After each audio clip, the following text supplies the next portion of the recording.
बाकी education foundation. Voice मेरी आ रही है सर आपको? यस दादा। जी, थैंक यू। और बाकी के सभी साथी भी समय से जुड़ जाते हैं, खासकर मानव सेवा महिला सम्मान समिति। इनके अंदर मैंने सीखने की बड़ी बेहतरीन वो देखी है, लगन, कि इनको हाँ कुछ दादा। सीखना है, आगे कुछ करना है, आगे बढ़ना है। तो आई थिंक सो कल हमारा सेशन जो है, हालांकि आधे घंटे का ही था, लेकिन कुछ बातें जो आप लोगों से हुई ऑन साउंड। वॉइस नहीं आ पा रही क्या आपको? आ रहा है दादा। ठीक है। नहीं, मुझे हमारे पार्टिसिपेंट्स का मैसेज आया है ऑन साउंड का, मुझे लगा शायद उनको वॉइस नहीं आ रही होगी। अ, मैं इसको पहले सेटल कर लेता हूँ। हम्म,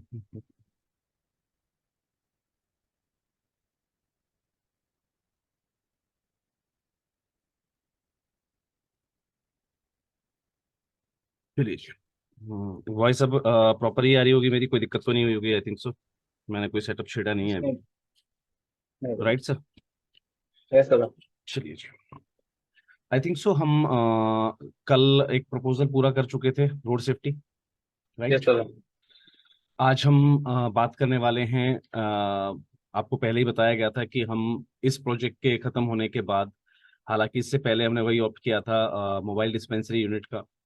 लेकिन बीच में सर ने हमें कहा कि भाई अभी रोड सेफ्टी का प्रोग्राम चल रहा है, तो उसके संबंध में आप समझा दीजिएगा, थोड़ा सा और बेटर हो जाएगा। तो उसको देखते हुए मैंने रोड सेफ्टी का तो कंप्लीट आपको करवा ही दिया था। अब हम बात करेंगे अपने इसके बारे में, मोबाइल वैन रूट के बारे में। तो उसकी ओर बढ़ते हैं। चलिए। हमारे पास प्रपोजल, चलिए मैं आपके साथ आपकी स्क्रीन शेयर करता हूँ। Here we are. Screen share हो रही होगी सर सभी के साथ। हम्म, यस दादा। चलिए। rename।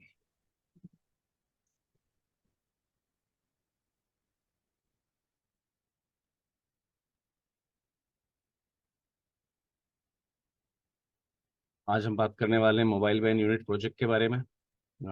चैट बॉक्स में सर आवाज़ नहीं आ रही है। सर आपका जो कनेक्शन है, हो सकता है वो कमज़ोर हो, या कुछ और दिक्कत हो सकती है आपके कनेक्शन में। मेरी तरफ से सर क्लियर है। किसी और साथी को भी लग रहा है कि आवाज़ नहीं आ रही? नहीं नहीं, क्लियर क्लियर है दादा।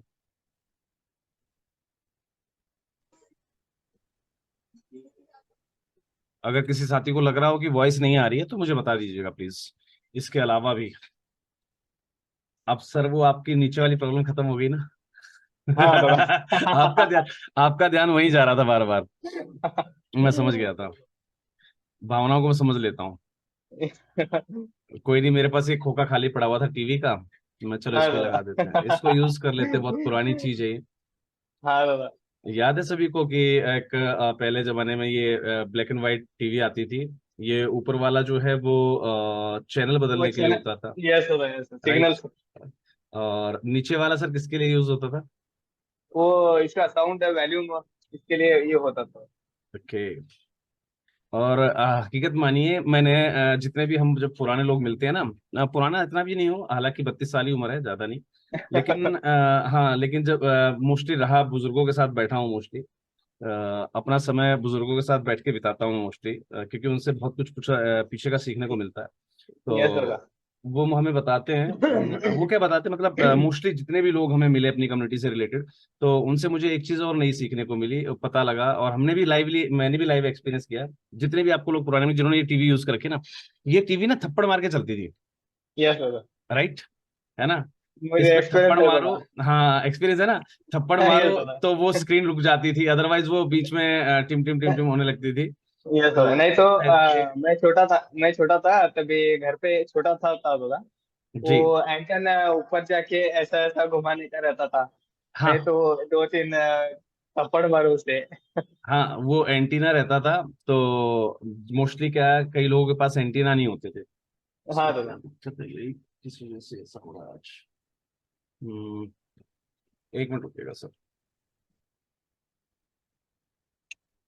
हम्म, हम्म, हम्म। लाइट की प्रॉब्लम नहीं सर, वो हिलने की वजह से ही है। चलिए मैं इसको कल एडजस्ट करवाऊंगा, वो भी वेटिंग में 19 तारीख को आ जाएगी ग्रीन स्क्रीन्स, तो उसके बाद इसको ठीक कर लेंगे। एक बार घर एक बार घर पे कोई भी नहीं था तो था, मैं टीवी हम्म चालू कर किया, कम से एक और क्या कुछ था, हम्म। ऑन नहीं हो रहा था, बैट लेके मार दिया। हाय शाबाश। इवनिंग शाम को आके डैडी तो मुझे पीट दिए। युग चेतना महिला मंडल, आपको आवाज आ पा रही है नहीं आ पा रही सर?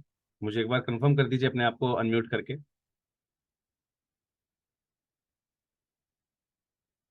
हाँ सर, आ रही है, आ रही है, बिल्कुल ठीक है सर। ठीक ठीक, thank you thank you thank okay sir. You.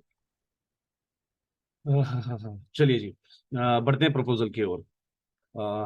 माफ कीजिएगा अगर क्योंकि मैं कभी भी ऐसा नहीं मानता, वी आर प्रोफेशनल्स, हम कभी, मैं अपने आप को प्रोफेशनल नहीं मानता, तो इसलिए कई बार मजाकिया या जनरल बातें मैं ले लेता हूँ सेशंस के बीच में, तो अगर किसी भी साथी को गलत लगे तो प्लीज उसके लिए सॉरी। चलिए जी, आज हम बात करने वाले हैं मोबाइल वैन यूनिट प्रोजेक्ट के बारे में, राइट? Hello sir. जी नमस्ते सर। नमस्कार जी। सर मैंने मोबाइल वैन यूनिट पे सर प्रोजेक्ट बनाया, कोशिश की सर, मैंने ग्रुप पे भेज दिया है सर, थोड़ा अरे चेक कर लीजिए। वाह, बहुत बढ़िया बहुत बढ़िया बहुत बढ़िया बहुत बढ़िया, अरे वाह सर, आप तो, आपने तो फिर मौज ही कर दी सर। सर मतलब देखिए ना, मतलब एडवांस ये और कोशिश की हकीक, सर। नहीं बहुत बढ़िया सर, मतलब ये अच्छा भी लगता है क्योंकि जब हम एडवांस चलते हैं ना, तो यकीन मानिए क्लास के अंदर मैं शायद पहले उतना वो नहीं था, जिसे कहते हैं डिफन डम बॉय, वो रहता था मोस्टली। तो स्कूल चेंज हुआ, तो मेरे एक फ्रेंड था, उसने मुझे आइडिया दिया, बोला भाई अगर एडवांस चलेगा ना तो ऑटोमेटिकली तू बहुत अच्छा बच्चा बन जाएगा, मतलब टॉप स्टूडेंट बन जाएगा। तो टीचर कहते थे कि भाई कल हम ये चैप्टर करने वाले हैं, चाहे मुझे गाइड का सहारा लेना पड़े, चाहे कुछ भी लेना पड़े, मैं उसको उस चैप्टर को पहले पढ़ के आता था, प्रश्न उत्तरों को, सब चीजों को रट लेता था, रटना ही कह सकते हैं क्योंकि समझाना काम तो अध्यापक को होता है, बिना अध्यापक के नहीं समझ सकते। तो रट लेता था उनको, फिर टीचर कहते थे भाई ये चीज ऐसे होगी, ये चीज, तो उसमें मैं ओपिनियन दे दिया करता था, मैम ये चीज ऐसे भी हो सकती है, या प्रश्न, फिर वो प्रश्न पूछने लगे धीरे धीरे। तो उनकी नजर में बड़ा एक होशियार बच्चा बन गया मैं, धीरे धीरे रैंकिंग सुधरने लग गई।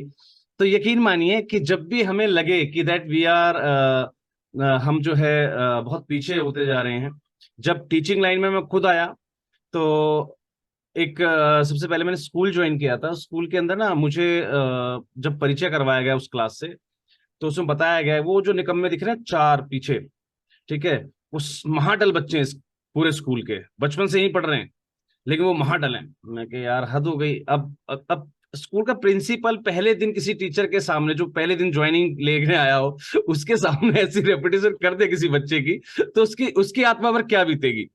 तो मुझे लगा एज ए यार गिफ्ट इन दादा, है। As a gift. मतलब मतलब बच्चा अपने आप को अगर आगे निकालना भी चाहे ना, तो वो निकालने की सोचेगा नहीं, क्यों ऐसा, उसका ऐसा एग्जाम्पल रख दिया, ये महानालायक है सर, थोड़ा सा इन बच्चों पे ध्यान देना, ये निकम्मे कुछ नहीं करते। मैं कह यार ये बड़ी गजब चीज है। मैंने उनसे पूछा तो सब बच्चे उनका मजाक उड़ाते थे, सर ये जीरो बटे सन्नाटा, उनका नाम था जीरो बटे सन्नाटा, यानी कि उनके हर एक एग्जाम में जीरो आती थी। तो मुझे लगा यार कि इन बच्चों का ना कहीं कैरियर जो पीछे गया वो इन ओपिनियंस की वजह से गया, जो डायरेक्ट मिलती है टीचर को, ये निकम्मे हैं ये निकम्मे हैं। उठाकर उनको क्लास का मॉनिटर बना दिया, उन पे ही सारी जिम्मेवारी दे दी, होमवर्क चेक करने की। ठीक है भाई, टीचर का काम है साइन करना, होमवर्क चेक करो बेटा, इसमें गलतियां निकालो। क्योंकि एक टीचर के पास जब 70-80 बच्चे होते हैं ना, या तो वो एक दिन में होमवर्क चेक कर पाता, क्योंकि 40 मिनट का पीरियड होता है लगभग बच्चों को पढ़ाने का, तो उस 40 मिनट के अंदर या तो मैं होमवर्क चेक कर सकता था भाई, या फिर बच्चों को पढ़ा सकता था। तो मेरी हमेशा अपने काम में थोड़ा सा वैसा रहा मैं, कि पहले काम को प्रायोरिटी देनी है, अब होमवर्क चेक करना, डायरी साइन करना, बहुत सारे काम हो जाते थे। तो मेरी एक आदत थी, मॉनिटर बना दिया करता था, उनके होमवर्क, उनकी ड्यूटी लगा दिया करता अपने साथ साथ। तो वो लोग होमवर्क चेक करने लगा, होमवर्क चेक कर रहा है तो ऑब्वियस सी बात है, उसको पढ़ पढ़ के चेक करना पड़ेगा। मेरी बड़ी गंदी आदत थी कि भाई अगर मात्रा की भी गलती है ना, उसको सर्कल करो। अब उनको मात्रा की गलती पकड़ने के लिए पूरी चीज पढ़नी पड़ती थी, एक चीज को 10 बार पढ़ते थे वो। अब 50 कॉपियां हैं क्लास के अंदर, तो 50 बार पढ़ना पड़ा उनको, है ना। वो उन्हें वैसे ही रटने लग गया। वो बच्चे इतने होशियार हो गए कि वो मेरी क्लास के उस सेशन के अंदर ना टॉप आए थे और अखबार में नाम आया उनका। टीचर बोले बोले सर ये आपने करा क्या? मैं कहा भाई निकम्मे व्यक्ति को जिम्मेवारी दे दो, वो अपने आप सुधर जाता है। तो काफी सारे एक्सपीरियंस हैं लाइफ के। चलिए आपके साथ जुड़े हैं, बहुत कुछ नया शेयर करने को मिलता रहेगा। मैं शेयर कर रहा था सर का प्रोजेक्ट, राइट। सर ने बड़ा अच्छा प्रयास किया। तो ऐसे लोगों की जरूरत है सर जो एडवांस चलते हो। और यकीन मानिए जब आप एडवांस चलते हैं ना तो आपका बहुत सारा काम इजी हो जाता है, बहुत सारे चीजें। देखिए बहुत बढ़िया आपने ग्राफिक्स ली, क्योंकि आपने वर्ड फाइल में इसको पेज कलर को सिलेक्ट किया है, उसके बाद साथ साथ आपने इसको सिलेक्ट किया, ठीक है। संस्था का लोगो आपने यूज किया है। Remote ambulance submitted by Manav Seva Mahila Samman and handicap charitable Sanstha. Address, mobile number, email ID, website, about us. Very good, great, बहुत बढ़िया। विजन, मिशन, बहुत बढ़िया। How we work, great. Our financial and legal documentations. Sir इसको legal, यहाँ पर थोड़ी सी गलती है। Our financial and legal documents अगर आपने लिखा है, शब्द डॉक्यूमेंट्स यूज किया है,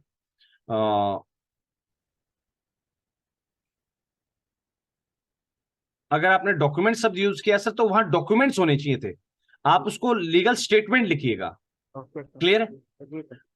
उसको आप लिखेंगे our financial and legal statement, right. हाँ जी।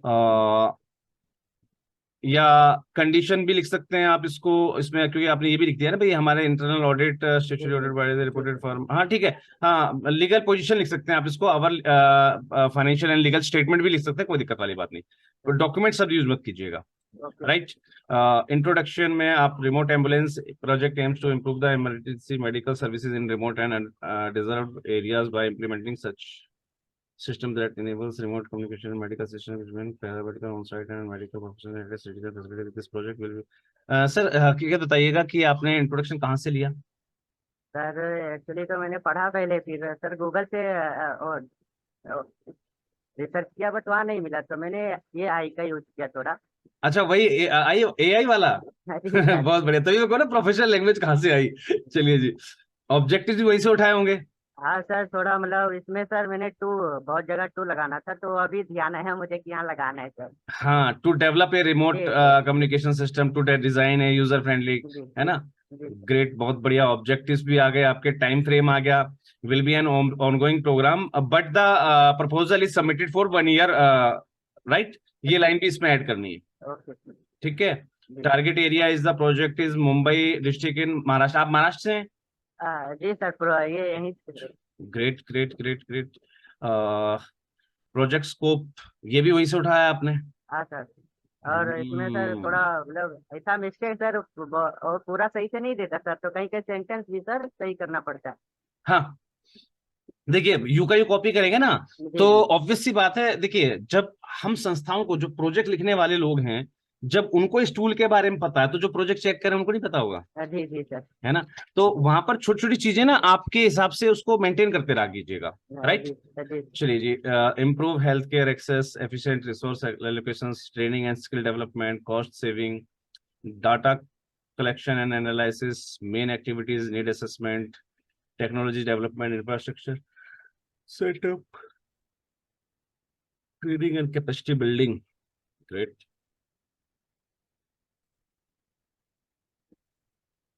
ये सब तो AI का ही है।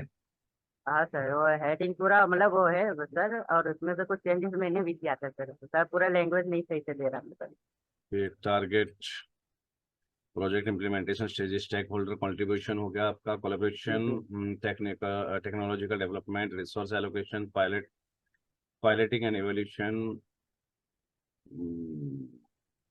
Sustainability, performance material. सर मुझे बताएंगे ये इंटरेक्टिव रिफाइनमेंट का मतलब क्या होता है? सर इसमें दो चीज मुझे नहीं समझ में आ रहा था सर, वही कौन सी? सोचा था कि आपसे भी पूछ लेता हूँ सर। ये पायलट का था सर, पायलटिंग एंड एवोल्यूशन, और सर हम्म, ये नीचे वाला थोड़ा एक दो पॉइंट सर इसमें से नहीं समझ में आ रहे थे मुझे भी। ओके। देखिए मैंने ये सवाल पता क्यों पूछा आपसे, ऐसा नहीं कि मुझे नहीं पता, इसलिए पूछा कि जब आप प्रपोजल लिख के किसी को सबमिट करते हैं जी जी और गलती से उसने आपसे सवाल पूछ लिया आपके प्रोजेक्ट में से कुछ भी, तो आपको उसका अर्थ पता होना चाहिए, राइट? जी। तो इसके आप चाहते तो इसकी हिंदी कर सकते थे, गूगल हिंदी ट्रांसलेटर जो होता है ना, वहां यूज से भी हिंदी किया करके। सर बहुत जगह, बट पूरा अभी परफेक्टली याद नहीं आ रहा सर। 11 पेज का हो गया था इसलिए sir. Okay okay okay okay, कोई नहीं।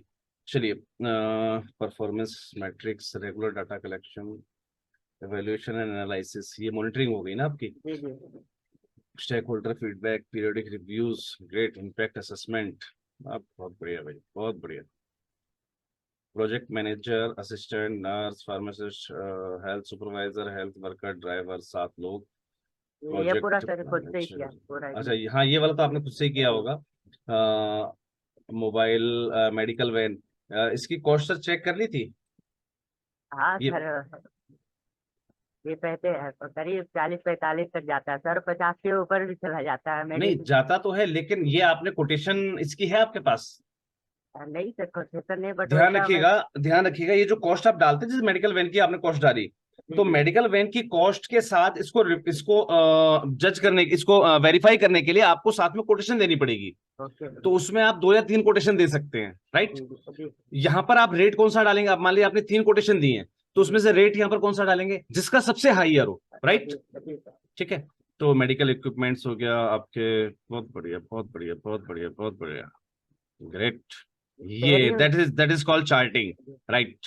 पेरी किया था सर की गलती पकड़ में आए सर, बहुत अच्छा लगा। बहुत बढ़िया। नहीं एक्चुअली क्या होता है, कुछ शिक्षक ऐसे होते हैं जिनको ना गलतियां ही दिखाई देती हैं सिर्फ। जी सर। जैसे यहाँ पर चैरिटेबल संस्था, थोड़ा वो हो गया सर, स्पेसिंग वर्ड नहीं का। है ना? जी तो मेरी एक बहुत गंदी आदत है, मुझे ना अगर हिंदी में होता है प्रपोजल, तो जी मैं जी। आपको मात्राओं और बिंदियों की गलतियां एक एक नजर में गिना देता हूँ, कहाँ कहाँ पर नहीं है। इंग्लिश में खैर इतना अच्छा मास्टर नहीं हूं मैं, इंग्लिश का मुझे नहीं पता, लेकिन फिर भी यह है कि प्रपोजल आपने करेक्ट लिया है। Outputs, outcomes, project scope, main activities, target, great, बहुत बढ़िया बहुत बढ़िया। इसे कहते हैं एडवांस लर्निंग। बहुत ही बढ़िया भाई, वेरी गुड भाई। एक बार पूरी टीम की ओर से जितने भी लोग हमारे साथ अभी सीख रहे हैं, ये प्रोजेक्ट आपके साथ अवेलेबल है, आप जब अपने ग्रुप में चेक करेंगे तो भाई एक बार जो प्रतिभागी संस्थान है उसके लिए भाई क्लैपिंग कैसे होगी, क्लैपिंग का ऑप्शन है सर चैट बॉक्स में, वेल डन का साइन तो होता है ना? ग्रेट भाई, एक थंब इम्प्रेशन संस्था के लिए भाई जरूर होना चाहिए, एक थंब इम्प्रेशन आप लोगों की ओर से संस्था के लिए जरूर होना चाहिए भाई। ग्रेट, वेरी गुड भाई, बहुत बढ़िया बहुत बढ़िया बहुत बढ़िया भाई, बहुत ही शानदार।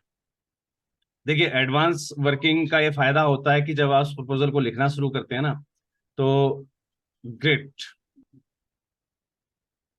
चलिए, बहुत ही अच्छा प्रयास है सर, और साथ ही साथ उम्मीद करूंगा इसका कवर लेटर वगैरह भी आप डिजाइन करेंगे, ठीक है, और इसको कल कंप्लीट भी करेंगे साथ साथ। बहुत ही बढ़िया भाई। मुझे एक चीज आप सभी लोग बताइएगा कि जैसा इस संस्थान ने किया एडवांस वर्किंग, ये कंसेप्ट यानी कि इनका ये जो प्रयास है वो वाकई में अच्छा है या नहीं है, क्योंकि इस ये जो होती है ना, ये जो चीज होती है, ये व्यक्ति को आगे अग्रसर करती है कि यार वो बहुत अच्छा सीख रहा है, ठीक है। अगर आपकी नजर में ये हमारे जो साथी हैं, मानव Seva Mahila Samman and handicap charitable संस्था, अगर आपकी नजर में ये बहुत अच्छे लर्नर हैं, गुड लर्नर हैं, तो जीएल लिख के चैट बॉक्स में टाइप कर दीजिएगा एक बार सभी लोग, जीएल, गुड लर्नर, जीएल लिख के एक बार चैट बॉक्स में टाइप कर दीजिएगा सभी लोग। ग्रेट, बहुत बढ़िया बहुत बढ़िया, बहुत ही अच्छा प्रयास, बहुत ही बढ़िया सर। देखिए इसे प्रोफेशनल लैंग्वेज में कहा जाता है कैपेसिटी बिल्डिंग। कैपेसिटी बिल्डिंग क्यों कहा जाता है? कि आप अपनी कैपेसिटी को बढ़ा रहे हैं। इस प्रयास को ना कैपेसिटी बिल्डिंग कहा जाता है। हम अध्यापक के भरोसे रहें। मुझे एक बार एक स्टूडेंट ऐसा भी मिला था जो मुझे चैलेंज करता था, बोला सर आप पास करके दिखा दो, गारंटी है, आप पास करके दिखा दो, गारंटी है। मैं कहा यार गजब व्यक्ति है। तो कुछ स्टूडेंट होते हैं जो कहते हैं सर हमें फेल करके दिखा दो, गारंटी है। तो हम अपने टीचर्स को चैलेंज किया करते, सर आप फेल करके बता दो हमें, ठीक है, हम मान जाएंगे। एक काम करना, आप तो एक एक गलती पर, एक मात्रा और बिंदी की गलती पर एक एक नंबर काटना, तब भी आप मुझे फेल नहीं कर पाओगे। तो एक चैलेंज देते थे हम। तो ऐसे ही गुड लर्नर बनना ना बड़ी अच्छी चीज है। जब हम गुड लर्नर बन जाते हैं ना, तो ऑब्वियसली मान के चलिए कि मेरे ख्याल से सर आप एक बेहतरीन प्रपोजल आप लिख सकते हैं, राइट। और मैं मेरी साथी टीम से भी निवेदन करूंगा कि इसके लिए आपके आज के होमवर्क के लिए आपको एक एप्रिसिएशन सर्टिफिकेट मिलेगा राष्ट्रीय एनजीओ महासंघ और या द एनजीओ गुरु टीम से, दो भी आपको प्रोवाइड करना चाहेंगे। तो मेरे टीम से निवेदन है कि एक सर्टिफिकेशन आपको एप्रिसिएशन का जरूर दिया जाए। और साथ ही साथ राष्ट्रीय एनजीओ महासंघ के पास छोटे छोटे प्रोजेक्ट को लिखने के लिए जो कॉल्स आती हैं वो आपको ट्रांसफर की जाएंगी। तो वहां से एक छोटा सा इनकम जनरेशन प्रोग्राम भी आपका स्टार्ट हो जाएगा कि आप दूसरों के लिए प्रोजेक्ट लिख सकेंगे और कुछ ना कुछ वहां से इनकम जनरेट कर सकेंगे। Thank you, thanks a lot. और ऐसे ही सीखते रहिए, क्योंकि जब ऐसे स्टूडेंट हमारे साथ जुड़ते हैं ना तो वाकई में बड़ी खुशी होती है, अपने आप पे गर्व होता है कि हमने कुछ डिलीवर कर पाया है। और जी अंश आनंद फाउंडेशन सर, आप कुछ कहना चाह रहे हैं, प्लीज सर। हाँ सर, ये बोल रहा था, जी जैसे वहाँ पे रिमोट वैन लिखा हुआ है, जी। तो उसमें जैसे कौन सा जगह, हुज, होम, ये कुछ ऐसे डाल सकते हैं क्या सर, जैसे आप बताए थे पहले।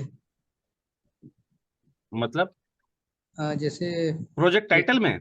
हाँ, प्रोजेक्ट टाइटल में सर। नहीं नहीं सर, मैंने अभी सिर्फ ना प्रोजेक्ट टाइटल नहीं लिखा है अभी, ठीक है, मैंने सिर्फ नहीं, ये बताया जो है लिखे हैं, ये जो अच्छा लिखे हैं उनके में वो बना अच्छा सकते हैं सर, ना। सर ने जो लिखा है, हाँ हाँ, देखिए अब सर ने। सर ने जो लिखा है सर, बिल्कुल उसके अंदर सुधार हो सकता है। जैसे रिमोट एम्बुलेंस लिखा हुआ है इन्होंने, तो टाइटल में भी कमी है, बिल्कुल है। टाइटल में हालांकि कौन सा? हाँ, टाइटल में कमी है, क्योंकि टाइटल अपने आप में ना संपूरक होना चाहिए।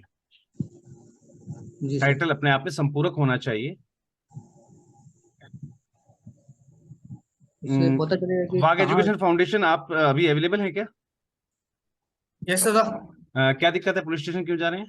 दादा वो थोड़ा स्टूडेंट का ये हो गया था ना। हाँ, उस वाले मैटर में?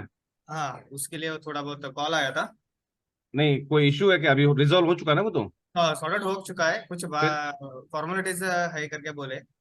अच्छा, हाँ, थोड़ा बहुत जाके कोई जाता नहीं, हूँ। अगर कोई दिक्कत लगे तो मुझे फोन कर दीजिएगा। श्योर श्योर श्योर श्योर, ठीक ठीक है है जी। दादा। जी, भैया वो वीडियो अभी क्लोज क्लोज कोई किया था। दिक्कत, कोई दिक्कत नहीं, कोई दिक्कत नहीं, कोई ओके दिक्कत ओके, थैंक यू दादा। नहीं। ठीक।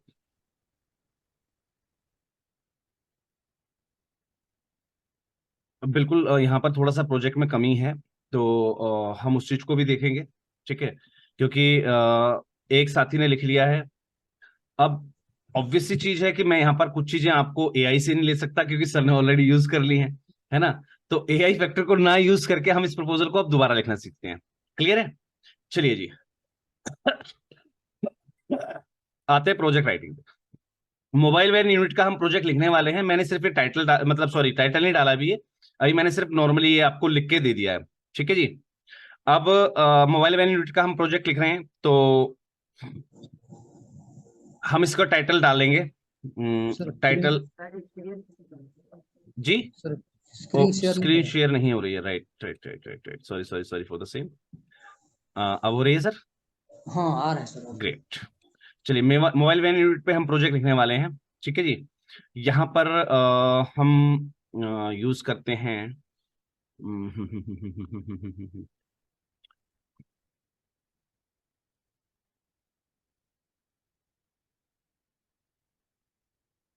Title mobile dispensary for the for under privileged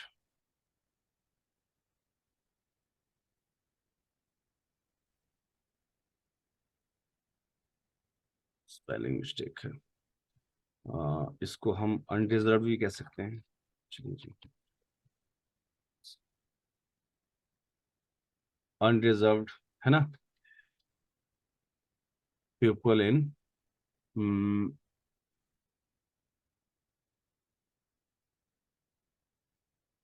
वाग एजुकेशन फाउंडेशन है हमारे साथ, कर्नाटका से है ना। चलिए ठीक, बेंगलोर कर्नाटका। चलिए ठीक है, इतना काफी है, बेंगलोर तक ठीक है। Right,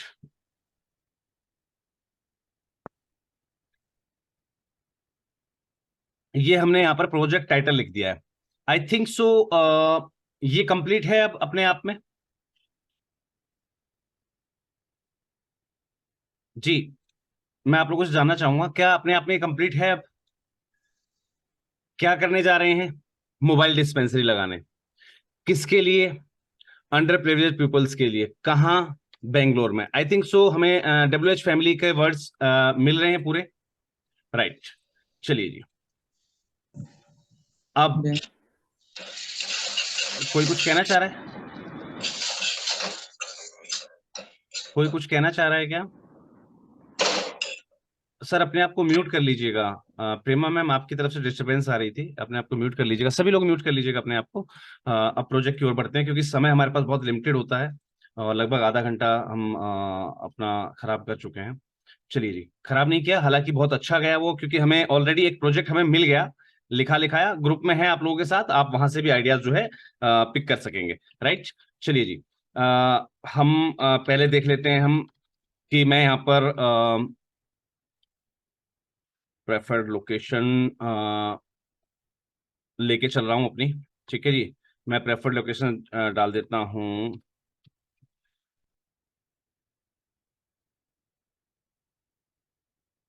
outskirts of Bangalore, Bangalore. Right, उसके बाद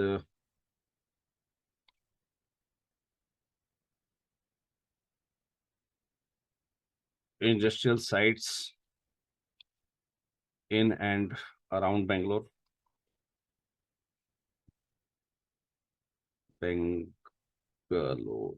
ग्रेट, और वहाँ के national and state highway areas.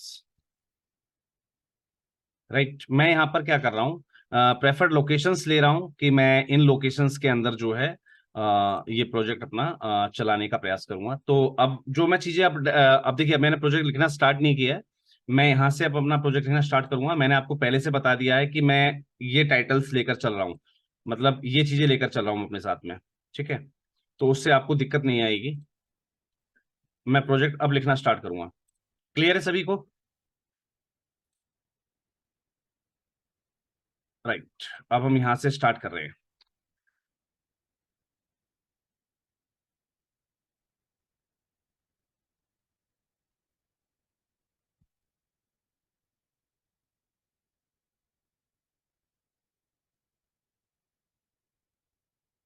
Part 1 start होता है हमारा कहाँ से? अबाउट द ऑर्गेनाइजेशन से। राइट,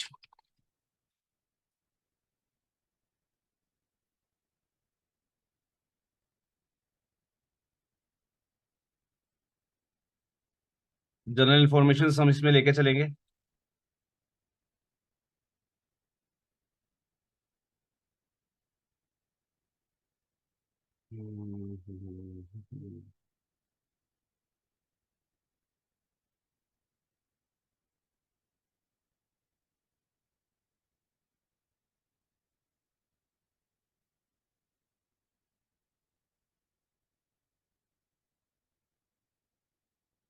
सबसे पहले हमें ध्यान रखना है फोन्ट्स वगैरह का भी। राइट,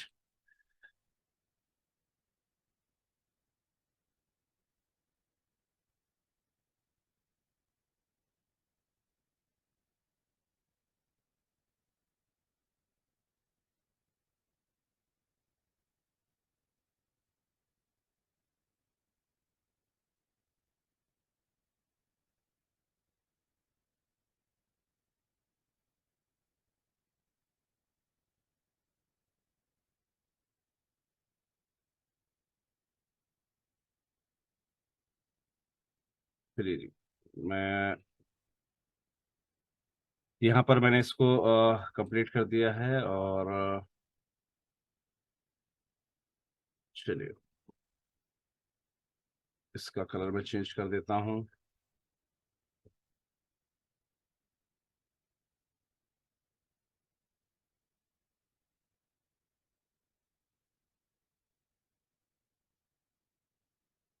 यहाँ पर मैं डालूंगा अपने पर्टिकुलर्स, और यहाँ पर मैं डालूंगा आपके इंफॉर्मेशन, राइट। यहाँ पर सबसे पहले name of the applicant organisation, right.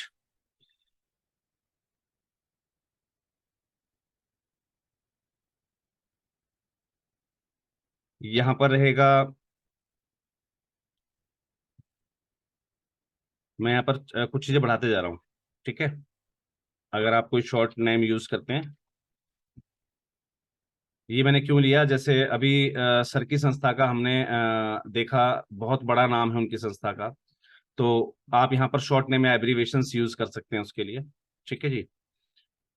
फिर आप अपने प्रोजेक्ट में, क्योंकि जब आप प्रपोजल लिखते हैं ना पूरा, तो आपको इस टाइप से ना पूरा नाम देने की आवश्यकता नहीं होती है। फिर ये जो है ना, ये पूरा नाम देने की आवश्यकता नहीं है। आप MS, MS, HCS इस टाइप से लिख के ना, जैसे बीच में हमें जरूरत पड़ती है यहाँ पर, ठीक है। तो ये जो आप यूज करें ना, ये तभी यूज कर सकते हैं जब आपने प्रोफाइल में दिया हुआ हो, ठीक है। तो बढ़ते हैं आगे।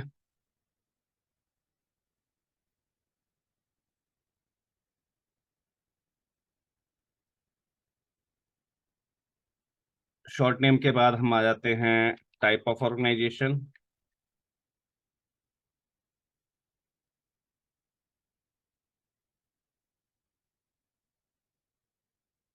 उसके बाद हमारी,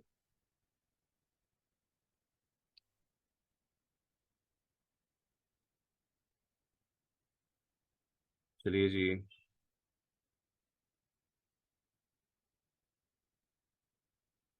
लोकेशन ऑफ द प्रोजेक्ट आ गया, ईयर ऑफ एस्टेब्लिशमेंट आ गया हमारा, उसके बाद रजिस्ट्रेशन डिटेल्स आ गई हमारी।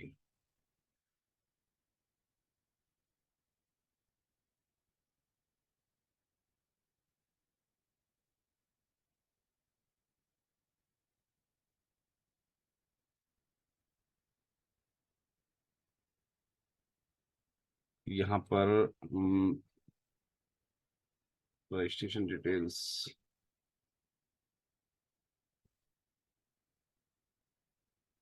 कंप्लीट एड्रेस आ गया हमारा, ठीक है जी। फिर इसके बाद क्या आएगा हमारा, कॉन्टेक्ट पर्सन, राइट।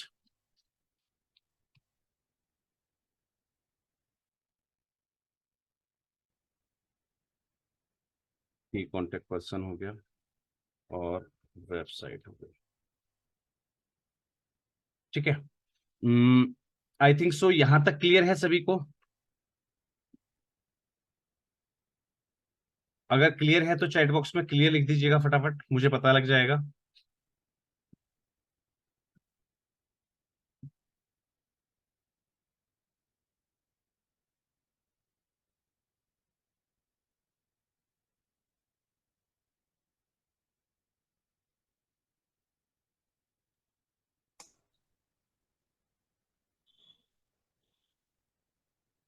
नमस्ते सर।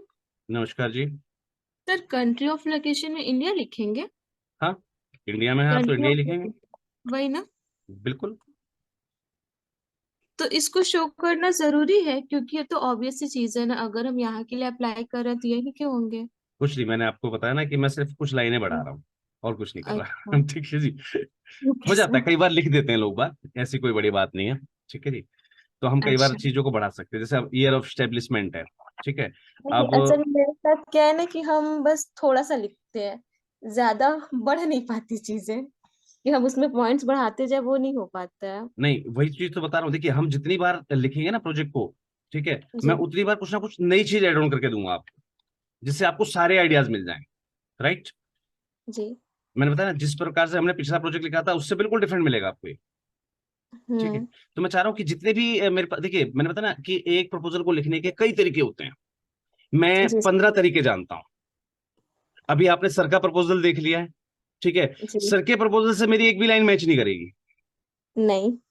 एक भी लाइन मैच नहीं करेगी अब जब मैं इस प्रपोजल को लिखूंगा। क्योंकि हमें कैसे पता लगेगा भाई हम कॉपी नहीं, हमारी चीज जो है ना दूसरे के पास नहीं जा रही है, कॉपी नहीं हो रही है। अगर सब लोग एआई टूल को यूज करेंगे तो सबका एक जैसा हो जाएगा फिर तो, हाँ। राइट ना। तो वो उस चीज तो से बचने के लिए मैं तरीका बता रहा हूँ आपको, ठीक है जी, ओके सर। उस चीज से बचने के लिए तरीका बता रहा हूँ। जी सर।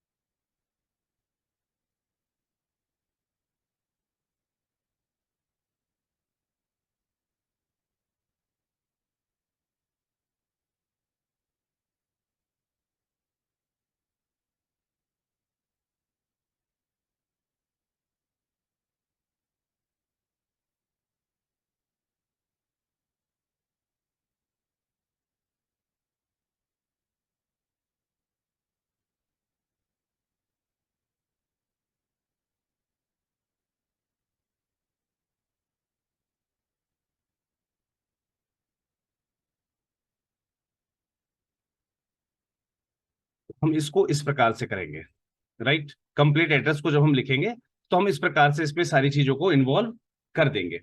यहां तक क्लियर है सभी को?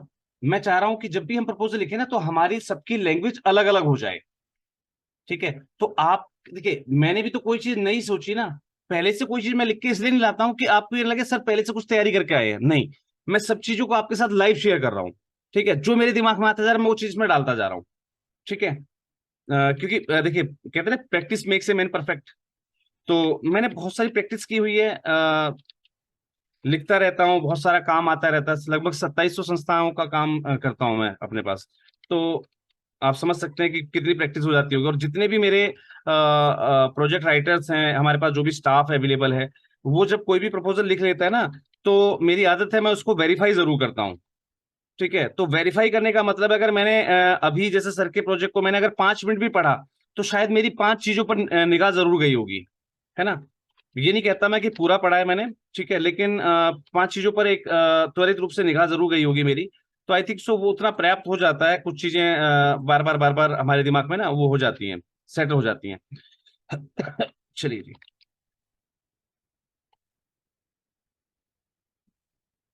की कॉन्टेक्ट इन्फॉर्मेशन में हम ये सब चीजें आप जो है फिलअप कर सकते हैं, राइट। यहां तक क्लियर है सभी को अब? क्योंकि अब हम इस सेशन से आगे चलने वाले हैं।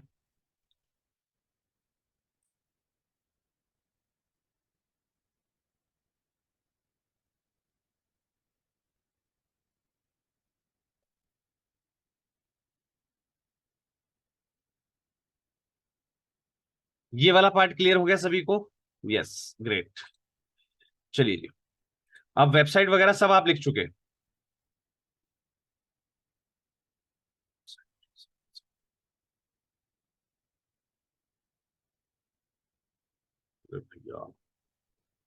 चलिए, हम पार्ट 1 कंप्लीट कर चुके हैं about the organisation, general information के बारे में, ठीक है। अब हम दूसरा पार्ट करने जाएंगे। सेकंड पार्ट हमारा क्या है? About the organisation.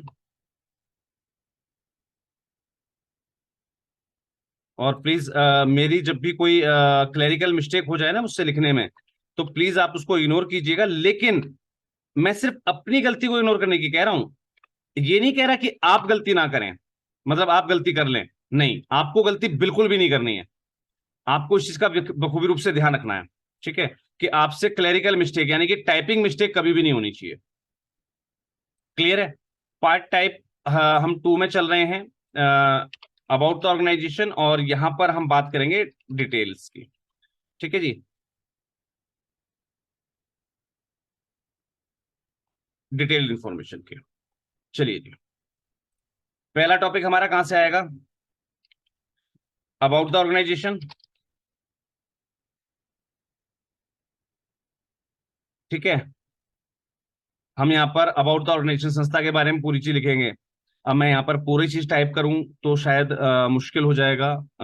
Short short में बता देता हूं, जैसे XYZ is a non government organisation, non profit organisation, है ना, purely humanitarian organisation, non religious, non political, based in हम यहाँ पर लेके चल रहे थे बेंगलोर, हाँ, based in Bangalore Karnataka, it comes into existence in फलाना ईयर, हम मतलब फलाने साल में जो है संस्था जो है स्थापित हुई है ना।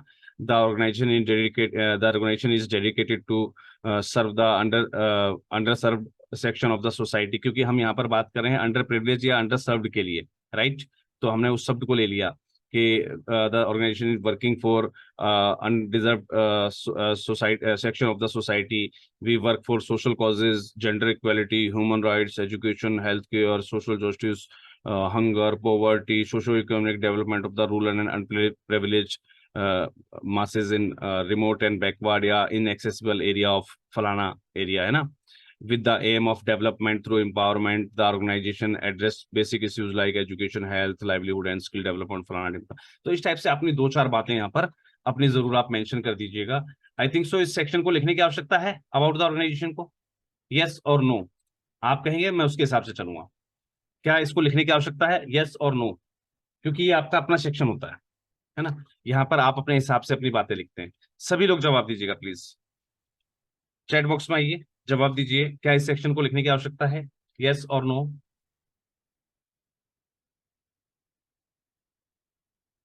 यस और नो? भाई सभी लोग जवाब क्यों नहीं देते भाई? बाकी लोग सो रहे हैं क्या?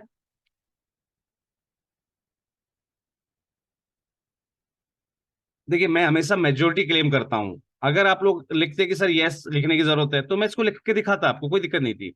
और लेकिन मुझे नहीं लग रहा कि भाई इसको लिखने की आवश्यकता है, क्योंकि ये बड़ा नॉर्मल सा सेक्शन होता है अबाउट द ऑर्गेनाइजेशन लिखना आपका, ठीक है। और ये मेरे ख्याल से हर एक प्रोजेक्ट के लिए सेम होता है आपका, बस कुछ लाइन ऐड करनी होती है आपको, कुछ शब्द ऐड करने होते हैं, है ना।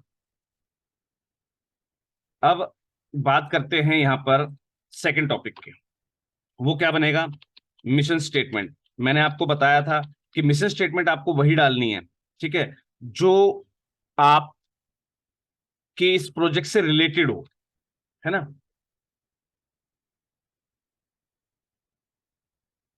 तो मिशन स्टेटमेंट भी आप लोग डाल लेंगे, यस और नो?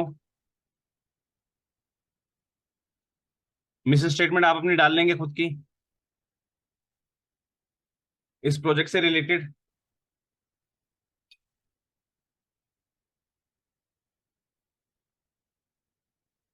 और इसमें ज्यादा चीजें मत डालिएगा, मिशन स्टेटमेंट में थोड़ी एक दो लाइनें, एक दो वाक्य, 4 वाक्य तक लास्ट, केवल 4 पॉइंट, है ना, बहुत है, मैक्सिमम बहुत है। इसके बाद आपका आएगा विजन,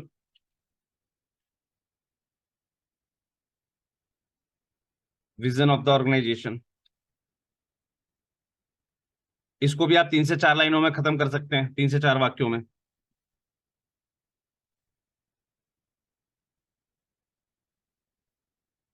ये हो जाएगा आपसे, यस और no?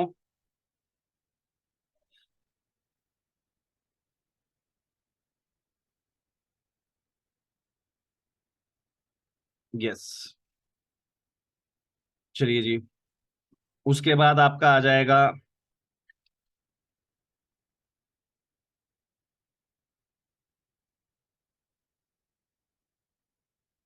Financial details of the organisation, है ना। Financial details of the organisation में आप चाहें तो फिर से इसको थोड़ा सा अलग करना चाहें अपने सारे प्रोजेक्ट से, तो आप वो भी कर सकते हैं। कैसे करेंगे हम इसको अलग? हम इसमें फिर से यही कॉलम्स उठा लेंगे, ठीक है।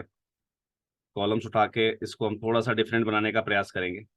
कैसे बना सकते हैं हम इसको डिफरेंट? सबसे पहले मैं यहाँ पर प्लीज आप लोग ना ये साइज का ध्यान रखिएगा। मैंने साइज बड़ा कर रखा था क्योंकि मैं आपको दिखाना बताना चाहता हूँ, इसलिए। तो आप लोग प्लीज साइज वाइज ध्यान रखिएगा जरूर, राइट।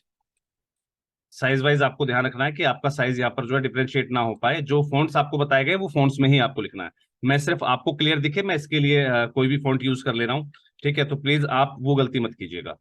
हम यहाँ पर सीरियल नंबर डाल देते हैं, पर्टिकुलर्स डाल देते हैं, और यहाँ पर हम जो है इंफॉर्मेशन डाल देते हैं।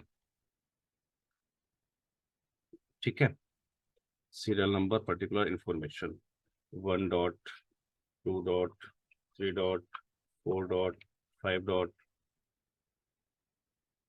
6 डॉट, राइट। यहाँ पर हमने डाल दिया अपना जैसे रजिस्ट्रेशन अंडर 12A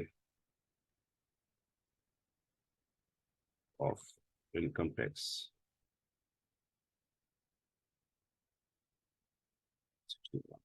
ये आपको छोटे छोटे टैक्स के या इन चीजों के जो होते हैं ना एक्ट, ये एक्ट पता होने चाहिए। थोड़ा सा इन चीजों को ना पढ़ लीजिएगा कहीं से, ठीक है। आपकी संस्था किस एक्ट में रजिस्टर्ड होती है ना, सोसाइटी किस एक्ट में रजिस्टर्ड होती है, तो ये सारे एक्ट्स पढ़ लीजिएगा। Under 80G of income tax.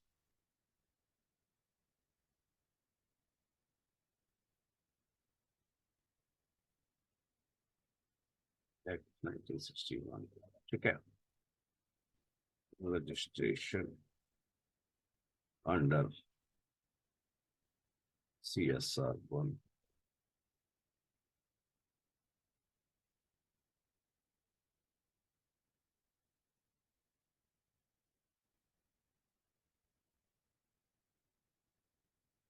इसको एक बार चेक कर लीजिएगा, शायद 13 यूज नहीं होगा इसमें, ठीक है। कोई नहीं, हम इसको जनरल कर देते हैं, रजिस्ट्रेशन अंडर CSR 1, बस छुट्टी। नहीं पता हो तो गलती मत कीजिएगा, बस केवल कहने का प्रयास ये है, ठीक है जी। फिर आपका हो गया पैन नंबर, फिर आपका हो गया टेन नंबर, है ना। कई बार हमें GST नंबर की जरूरत पड़ती है ना, अगर आपके पास अवेलेबल है तो GST नंबर आप लगा सकते हैं। आपको जो है FCRA होता है कई बार आपके पास, तो आप चाहें तो वहां पर जो है FCRA यूज कर सकते हैं अपना, राइट। तो यहाँ पर हम FCRA नंबर, है ना, आपका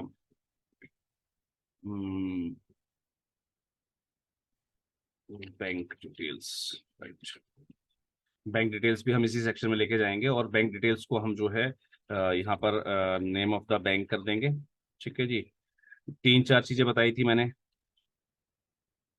address of the bank oblique branch, ठीक है जी। MICR कोड, ठीक है जी। IFSC कोड, ठीक है जी। इससे पहले आपका आ जाएगा अकाउंट नंबर, राइट। ये चीजें आप इसमें डिस्क्लोज करेंगे सारी, ठीक है जी। यहां तक क्लियर है सभी को? अब 5वें पॉइंट पे आ जाएंगे हम, वो आ जाएगी हमारी फाइनेंशियल इंफॉर्मेशन।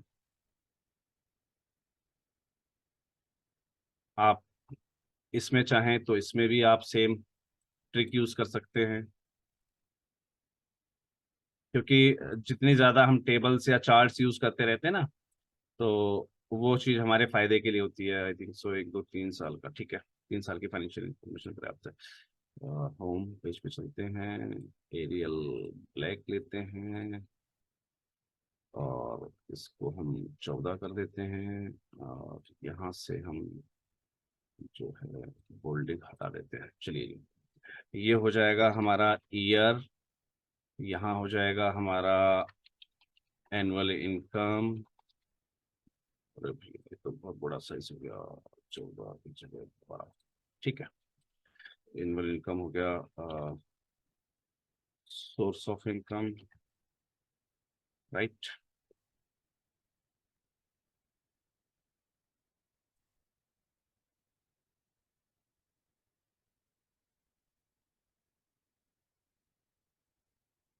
यहाँ पर हम कर सकते हैं अपनी नेटवर्थ, ठीक है। तो ये आप इस प्रकार से, जैसे अपना अब 2019 और 20, ठीक है, 2020, 21, 2021, 22, है ना, और 22-23, सॉरी, 22-23, अब 23-24 चल रहा है ना, हाँ, ठीक है। तो आप चाहें तो इसमें एक लाइन को आप डिलीट कर सकते हैं, क्योंकि हमें 3 साल का देना होता है। मान लीजिए हमारे पास 3 साल अवेलेबल हैं या 2 साल अवेलेबल है, उसके हिसाब से हम अपना बना देंगे। ठीक है, जिसके पास जो भी अवेलेबल हो उसके हिसाब से वो बना देगा। ठीक है जी। क्या बोला भाई, एंटायर रो। चलिए, 20, 21, 22 और 22, 23, तो हमने यहाँ पर ये चीजों के कॉलम्स अपने बना दिए हैं। इसके हिसाब से आप जो है इनको जिसमें भी आप डिफाइन करते हो, लाख में है ना, करोड़ में, क्योंकि आपकी सारी टर्नओवर अगर करोड़ में है तो आप इन सीआर कर देंगे यहाँ पर, और लाख में तो इन लैख कर देंगे आप। ठीक है, समझ गए होंगे आप इस चीज को शायद, इन लैख रुपीज, इस टाइप से आप इसको मेंशन कर पाएंगे। 11, 10, 11 तो पर्याप्त है। चलिए, जो भी है कहने का मतलब आप समझ गए होंगे इसमें। ठीक है, कि किस प्रकार से आपको इसको शो आउट करना होता है।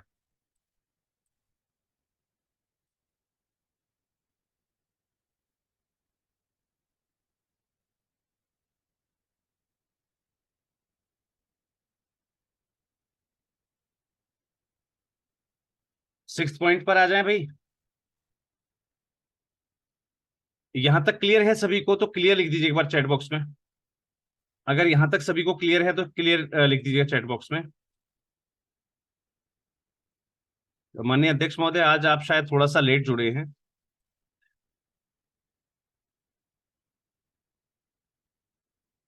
मुझे सुन पा रहे हैं सर आप?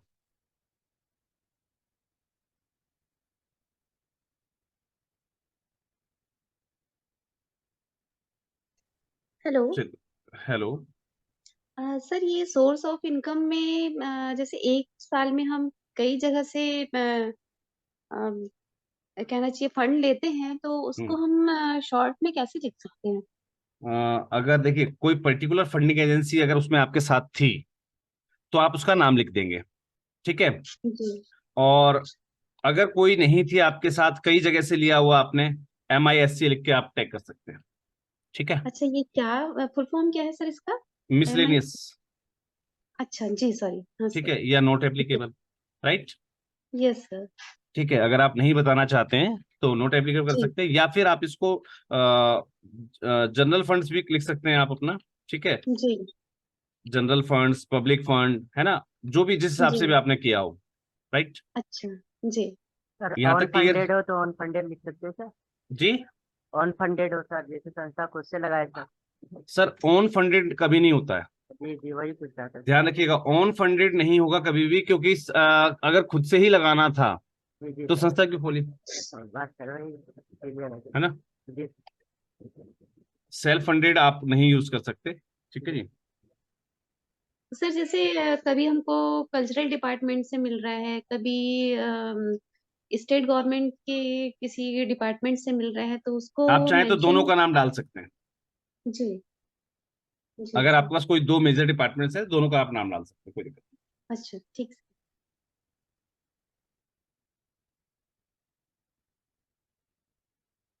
चलिए जी, यहां तक सभी को क्लियर हो गया होगा, आई थिंक सो। अगर क्लियर है तो क्लियर लिख दीजिएगा। वाग एजुकेशन फाउंडेशन, आप जुड़े हुए हैं अभी भी? ये सदा अभी अभी ज्वाइन हो गया था। अच्छा, हो गया वो काम?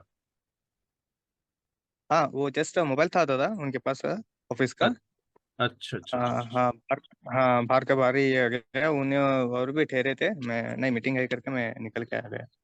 Okay okay okay. तो मिल गया मोबाइल वापस? हाँ दादा, चलिए ठीक है। एक्चुअली आफ्टरनून ही गया था। हम्म उन्होंने आउटसाइड गए थे कहते, इसलिए हम्म, वो सर को ये करके लेके आ गए। ठीक ठीक ठीक। चलिए, यहां तक सभी को क्लियर हो गया। राइट। अब चलते हैं, हम कितने पार्ट कर चुके? पार्ट 1, पार्ट 2, है ना। अब आते हैं पार्ट 3 पर।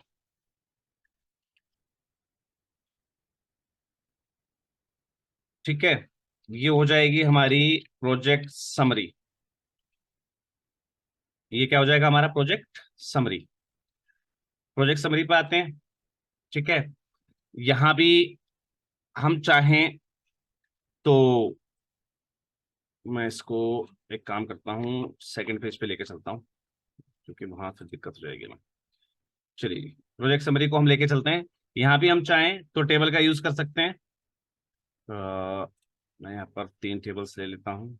Right, great. साइज को अकॉर्डिंगली मैं कौन कौन से फॉन्ट्स बताए गए थे आपको? एरियल और times new Roman. Yes, great. ये होती है लर्निंग। फटाक से जवाब आया ना। चलिए मैं एक बार आप टाइम्स न्यू रोमन को भी देख लेता हूँ। मुझे बताइएगा कि आपके साथ वो ढंग से शेयर स्क्रीन में मतलब साफ दिख रहा है कि आपको नहीं दिख रहा है ना। ठीक है, मेरे पास टाइम्स रोमन नहीं है क्या?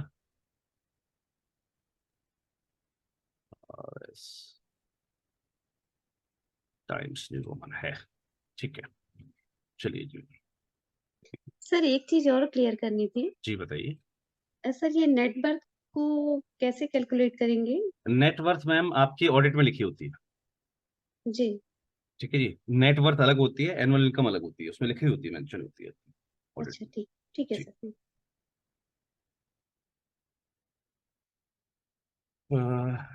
सार नंबर, देखा मजा नहीं आया ना, कहीं से पतला मोटा हो रहा है। मैं फिर एरियल में ही चलता हूँ। एरियल ब्लैक, एरियल चलिए जी।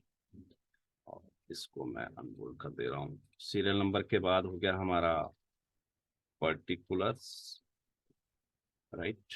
और यहाँ पर हम दे देंगे इंफॉर्मेशन। ओके, इसको सेम वही 1 डॉट सिट 2 डॉट सिट 3 डॉट सिट 4 डॉट सिट 5 डॉट सिट 6 डॉट सिट 7 8। ओके, चलिए पर्टिकुलर्स के अंदर title of the project,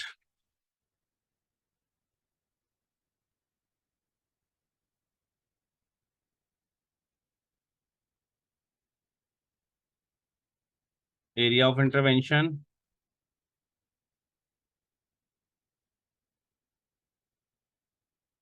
right. इसके बाद क्या आएगा हमारा?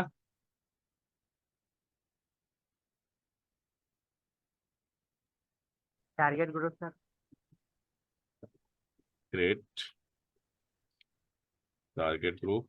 और सर ऑब्जेक्टिव फिर ड्यूरेशन सर।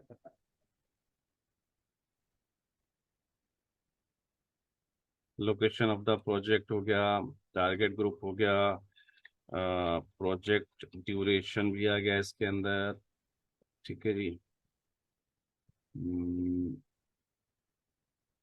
इसमें चाहे तो हम स्टार्ट डेट भी कर सकते हैं, इसमें चाहे तो हम एंड डेट भी कर सकते हैं, इसमें हम और भी बहुत सारी चीज़ें जोड़ सकते हैं। क्योंकि हम टेबल बना रहे हैं, टेबल का मतलब है कि हम इसमें ज़्यादा डाटा नहीं डालेंगे, कुछ शब्दों में ही जो उत्तर आ जाए हमारे पास वो हम यहाँ पर लेकर चलेंगे। चलिए जी, स्टार्ट डेट हो गया, एंड डेट हो गया,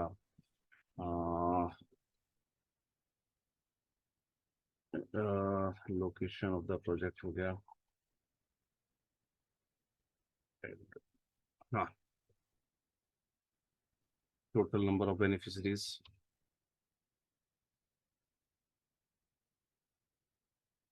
है ना, total budget of the project, right. Project और क्या डाल सकते हैं हम इसके अंदर? Funding source. फंडिंग सोर्सेस नहीं, funding sources, funding project team डाल सोर्स सकते हैं। नहीं सर, टीम में पूरी हमें पूरा टीम की लिस्ट बनानी होती है ना। इसमें अब हम ऑलरेडी एक लिस्ट में हैं, जी जी जो छोटे छोटे जवाब हों। समझिए, स्टार्ट डेट का मतलब एक डेट डालनी है हमें, एंड डेट का मतलब एक डेट डालनी है, प्रोजेक्ट ड्यूरेशन 12 महीने है, ठीक है। Location of the project Bangalore, है ना। टारगेट ग्रुप हो गया हमारा, टारगेट ग्रुप क्या लिया था हमने यहाँ पर? अंडर प्रिविलेज्ड, है ना, पर्संस हो गया, राइट। और एरिया ऑफ इंटरवेंशन आपका हो गया क्या? ये हेल्थ से रिलेटेड है, राइट। ये हेल्थ हो गया आपका। टाइटल हमने ऑलरेडी ऊपर दे ही दिया था आपको, वो यहाँ पर हम कॉपी पेस्ट कर देंगे, ठीक है। लोकेशन लोकेशन डाली है ना हमने, हाँ location of the Bangalore. Project डाली है। तो लोकेशन हमने ऑलरेडी दी हुई थी यहाँ पर, जैसे आउटस्कर्ट ऑफ द बेंगलोर, ये हम कॉपी कर देंगे इसमें, राइट। ठीक है, या फिर हम ये ले सकते हैं क्यों लोकेशन ऑफ द प्रोजेक्ट में, ठीक है, ये डाल सकते हैं हम इसमें। चलिए, आई थिंक सो कोई और चीज याद आए तो इसमें एड ऑन कर लीजिएगा, ओके। कोई भी चीज आपको याद आ जाए तो उसको ऐड ऑन कर लीजिएगा, जो आपको लगे कि छोटी सी चीज है हम इसमें लिख सकते हैं, तो उसको ऐड ऑन कर लीजिएगा। काफी सारी चीजें आपको पहले बताई गई थी। अब हम चलते हैं, पार्ट 3 हो चुका हमारा, चलें जी पार्ट 4 पर। रो कौन रहा है भाई?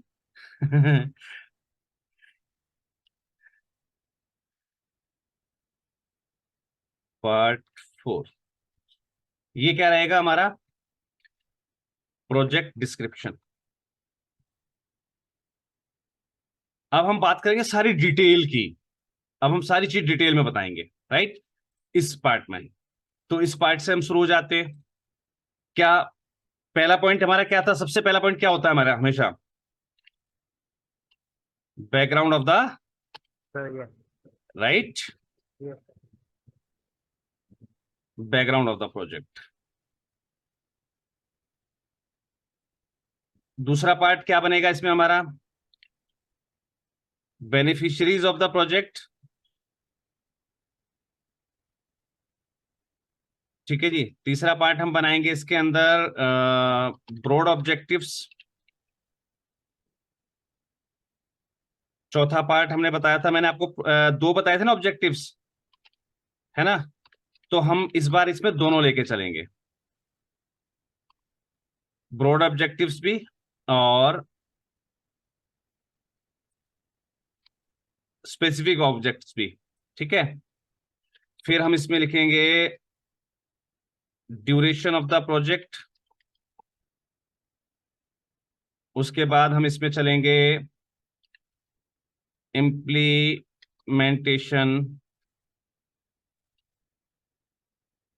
इसके बाद हम कहां चल सकते हैं भाई, और क्या पॉइंट हो सकते हैं अपने पास?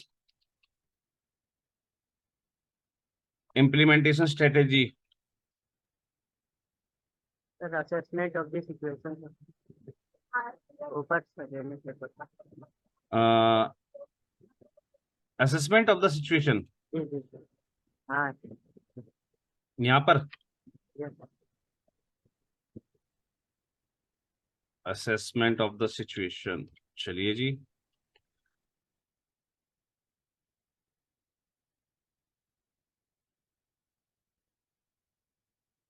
चलिए जी, असेसमेंट ऑफ द सिचुएशन हो गया। और प्रोपोज्ड एक्टिविटीज, राइट।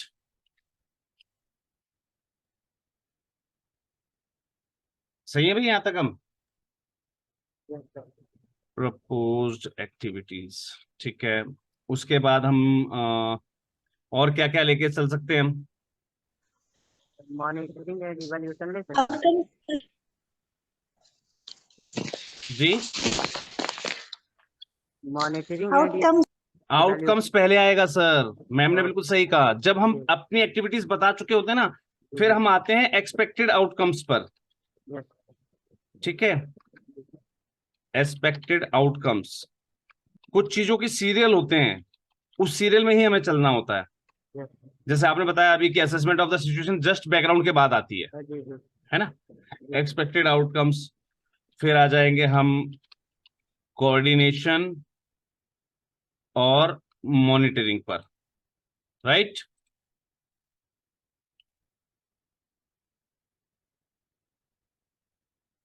उसके बाद हम आ जाएंगे कंट्रोल ऑफ फाइनेंसेस पर,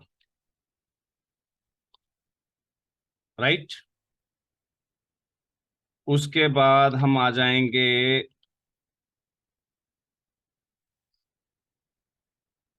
थ्रेट्स, रिस्क, चैलेंजेस, राइट। उसके बाद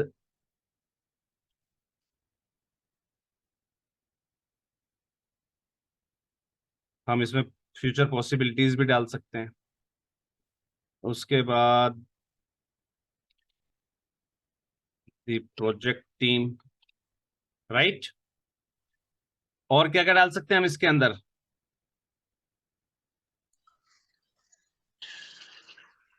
टीम सर। डाल दिया मैम, द प्रोजेक्ट टीम हो गया, बजट है और बजट। ठीक है जी, बजट बजट बजट हो गया मैम। और लास्ट में क्या आ जाएगा? बजट के बाद क्या आता है? Project sustainability, right. कंप्लीट है अपना? कंप्लीट है भाई? Yes sir. अरे यस और नो कुछ तो बोल दिया करो। Yes sir. और इसके बाद हम वैसे चाहें तो एक चीज और जोड़ सकते हैं, वो है हमारा मैप।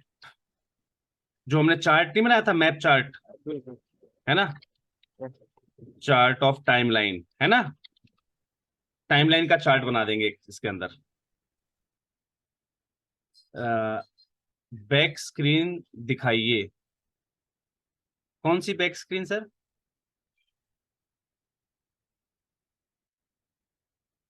सर अपने आप को अनम्यूट कीजिएगा प्लीज।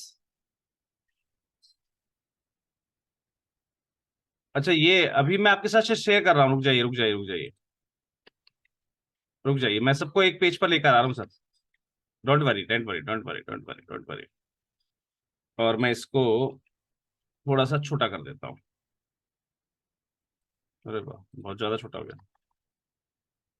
एक पेज पर आ गया सर अब ये। प्रोजेक्ट डिस्क्रिप्शन के अंदर हम आएंगे, इन 17 पॉइंट्स को और लिखेंगे अब हम यहाँ पर। यहां तक क्लियर है सभी को? सर। क्लियर है यहाँ पर सबको? यस और नो, चैट बॉक्स में आ जाइए, यस और नो। और एक बार फटाफट स्क्रीनशॉट ले लीजिए या फिर टाइप कर लीजिए। स्क्रीनशॉट ले लीजिए या फिर टाइप कर लीजिए। कल आपको इस पे काम करके आना है, राइट। कल आपको इस पे होमवर्क करके आना है, और फिर हम आगे बढ़ेंगे। कल इस पे आपको होमवर्क करके आना है। क्लियर है सभी को? अब चाहे तो आप अपने वीडियोस ऑन कर सकते हैं। सभी लोग अपने वीडियोस ऑन कर लीजिएगा।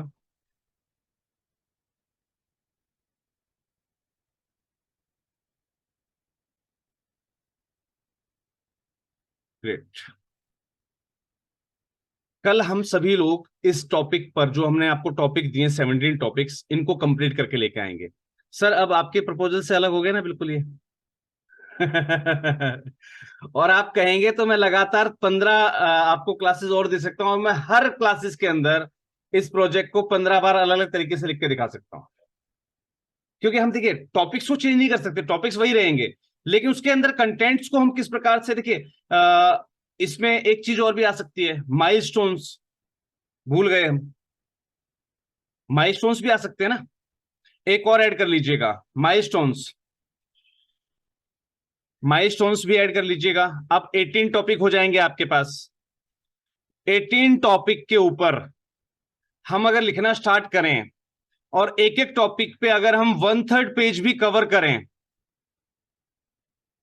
1/3 पेज भी अगर हम कवर करते हैं एक एक टॉपिक पे ऊपर, एक एक पैराग्राफ के ऊपर, तो हमारे कितने पेज कवर हो रहे हैं? 6 पेजेस और कवर हो जाएंगे, राइट। और ऑलरेडी हम 5 पेजों तक, 3 पेजों तक हम पहुंच ही चुके थे। ठीक है जी, तो करीबन 8, 5-6 पेजेस, 6 या 18, ठीक है, कम से कम 6 पेजेस में होना चाहिए। होमवर्क जब आप करके लेके आएंगे तो एक एक पेज या दो दो पेज मत भेज देना मुझे। एक एक टॉपिक पे अगर आप 1/3 पेज भी आपने कवर किया A4 साइज का, तो आपके कम से कम 6 पेज बनेंगे इस पे। 6 पेज से कम में कोई होमवर्क करके लेके मत आना, नहीं तो वो कहलाएगी फॉर्मेलिटी केवल, कि आप फॉर्मेलिटी करके लेके आए। ठीक है, और आपके हिसाब से इसको मेंशन करना है आपको। क्लियर है सभी को? अब मैं आपको बताना चाहूंगा, हमेशा मैंने आपको गुड न्यूज दी है, अब मैं एक छोटी सी गुड न्यूज भी कह सकते हैं, आप इसे बैड न्यूज भी कह सकते हैं, और आप चाहे तो आप पे फर्क भी नहीं पड़ेगा। आपकी क्लासेस अब कल और परसों रहेंगी केवल लास्ट, क्योंकि सॉरी कल परसों और नेक्स्ट डे। आज 16 तारीख हुई है, 17 को हम ये प्रपोजल कंप्लीट कर चुके होंगे, 18 और 19 को हम एक और प्रपोजल कंप्लीट करेंगे, ठीक है जी, और 20 को हम ये सेशन खत्म कर चुके होंगे, राइट। 20 को हम आपके साथ कुछ एजेंसीज का डाटा भी आपके साथ शेयर करेंगे, ठीक है जी, इसलिए 20 के दिन को हमने इंक्लूड कर दिया है।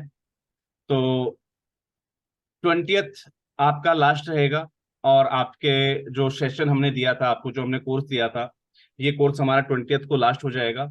अगर किसी कारणवश मुझे कोई मीटिंग या कोई दिन अगर मुझे बाउंस करना पड़ा, क्योंकि जैसे मुझे अभी हरिद्वार भी जाना है जगह देखने के लिए, क्योंकि महासंघ की अगली बैठक होने वाली है वहां पर, तो अगर कोई सेशन गैप आता है बीच में, तो वो दिन एक्सटेंड कर दिया जाएगा फिर एक्स्ट्रा, राइट। तो कहने का मतलब अब आपकी क्लासेस 17, 18, 19, 20 यानी कि 4 दिन की और शेष रह गई हैं, 4 दिन में हम 2 प्रोजेक्ट लगभग कंप्लीट करके चलेंगे, राइट, ठीक है जी। तो एक प्रोजेक्ट आपका ऑलरेडी रनिंग में है ही सही, इसके बाद एक और हम लिखना सीखेंगे। तो आई थिंक सो इतने एग्जाम्पल पर्याप्त हैं, क्योंकि एक प्रपोजल लिखने का मतलब होता है कि आप उससे संबंधित कई प्रपोजल लिखना सीख जाते हैं। जैसे हमने रोड सेफ्टी का किया था, तो रोड सेफ्टी जब आप भरना सीख गए ऑनलाइन, तो आप मान के चलिए ऑनलाइन वाले सारे प्रोजेक्ट आप भरना सीख गए हैं। और ऐसे में अगर आपको लगता है किसी प्रपोजल के अंदर कुछ एडवांस चीज पूछी गई है, कई बार एक प्रोजेक्ट की अपनी एक गाइडलाइन होती है, उसमें कोई चीज आपसे पूछी जाती है, अगर कोई भी चीज आपको समझ में ना आए, तो आपने जो कोर्स लिया था इसके साथ आपकी वैलिडिटी जो है लाइफ जो है 1 ईयर की है, आपको बताया गया था। यानी कि जिस ग्रुप में आप जुड़े हुए हैं, प्रोजेक्ट इन्फॉर्मेशन ग्रुप में आप जुड़े हुए, वहां पर आप 1 साल के लिए वैलिड हैं, 1 साल तक वो ग्रुप चालू रहेगा। जितने नए पार्टिसिपेंट जुड़ते जाएंगे, नए नए, क्योंकि अभी कोर्स कई बार लॉन्च होगा ये, तो जितने नए पार्टिसिपेंट जुड़ते जाएंगे वो उसी ग्रुप में एड ऑन होते जाएंगे। तो आपको जब भी कोई क्वेरी लगे तो आप ग्रुप में आप डाल सकते हैं, वो क्वेरी आपको रिजॉल्व करवा दी जाएगी, ओके। आपको लगे कि कोई टॉपिक आपके सामने नया आ गया है या आपने नहीं सुना था, हमने प्रैक्टिस में नहीं लिया था, क्योंकि ये सेक्टर बहुत बड़ा है, ये सेक्टर बहुत बड़ा है, इस पे कम दिनों में कम समय में कुछ नहीं हो सकता, ठीक है जी। और क्योंकि जब हम मैंने बताया ना कि हम इसके ऊपर जब हम बुक लिखते हैं, तो मेरे ख्याल से मेरी बुक भी जो है वो 1000+ पेजेस की जाएगी, ठीक है। उसके अंदर मैं लगभग लगभग कोशिश करूंगा कि 500+ प्रोजेक्ट, 100+ तो हम सोच के चल रहे हैं कि हम उसको लॉन्चिंग वाले दिन पे निकाल देंगे। 500+ प्रोजेक्ट्स मैं आपके साथ शेयर करूंगा, तो उसमें पार्ट 1 उसकी सीरीज 2, सीरीज 3, सीरीज 4, सीरीज 5 के नाम से आया करेगी वो। तो उसमें हम मोस्टली 500+ प्रोजेक्ट्स आपके साथ शेयर करेंगे जब वो बुक लॉन्च होगी, ठीक है। कुछ बुक्स मैंने आपको बताया था ऑलरेडी बन चुकी हैं, अब जैसे ही अगला अधिवेशन होने वाला है वहां पर लॉन्च होंगी। आई थिंक सो आपको दिख रही होगी आपकी स्क्रीन पर, विजिबल हो रहा होगा, है ना। Funding and other helpful agencies for NGOs, written by SK Yadav. तो इस टाइप से कुछ बुक्स हमारी रेडी हैं, ये ड्राफ्ट फॉर्मेट है, आपने इससे आप पहचान सकते हैं जो इसमें ये हुए ना, क्या बोलते हैं इसको, बाइंडिंग, स्पाइरल बाइंडिंग, सॉरी।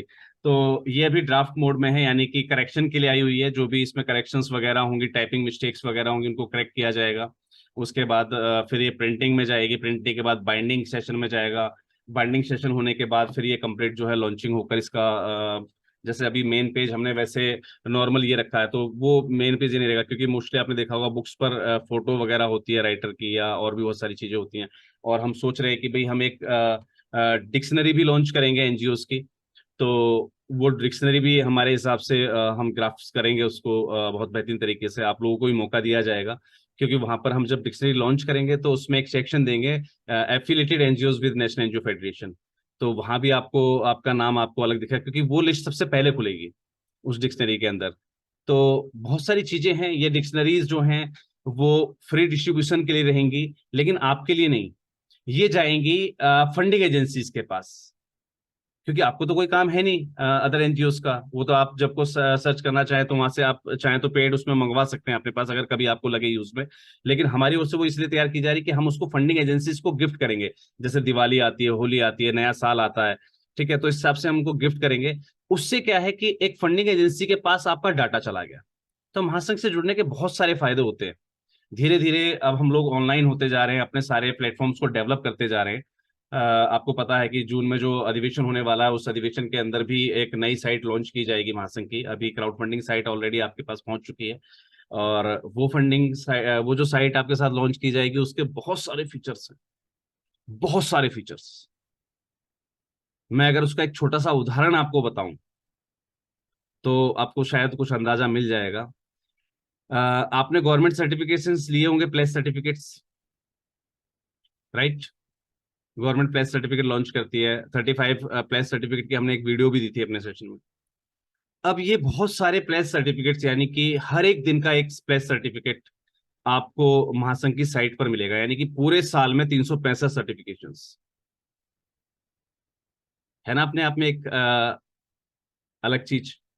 लेकिन जैसे प्लेज सर्टिफिकेट को आप गवर्नमेंट की साइट से डाउनलोड करते हैं, वहां क्या है, गवर्नमेंट कहती है भाई टेक ए प्लेज, उसके बाद वो प्लेज लिखी हुई आ जाती है, आपने उसको पढ़ा नहीं पढ़ा कोई मतलब नहीं, आपने लिखा, उस पर टिक कर दिया, I have completed, I have मतलब मैंने उसको पढ़ लिया है। जैसे आप उसको क्लिक करते हैं, वो आपसे आपकी मेल आईडी पूछता है, नंबर पूछता है, और आपका एक सर्टिफिकेट जनरेट हो जाता है आपकी इंफॉर्मेशन लेने के बाद, है ना।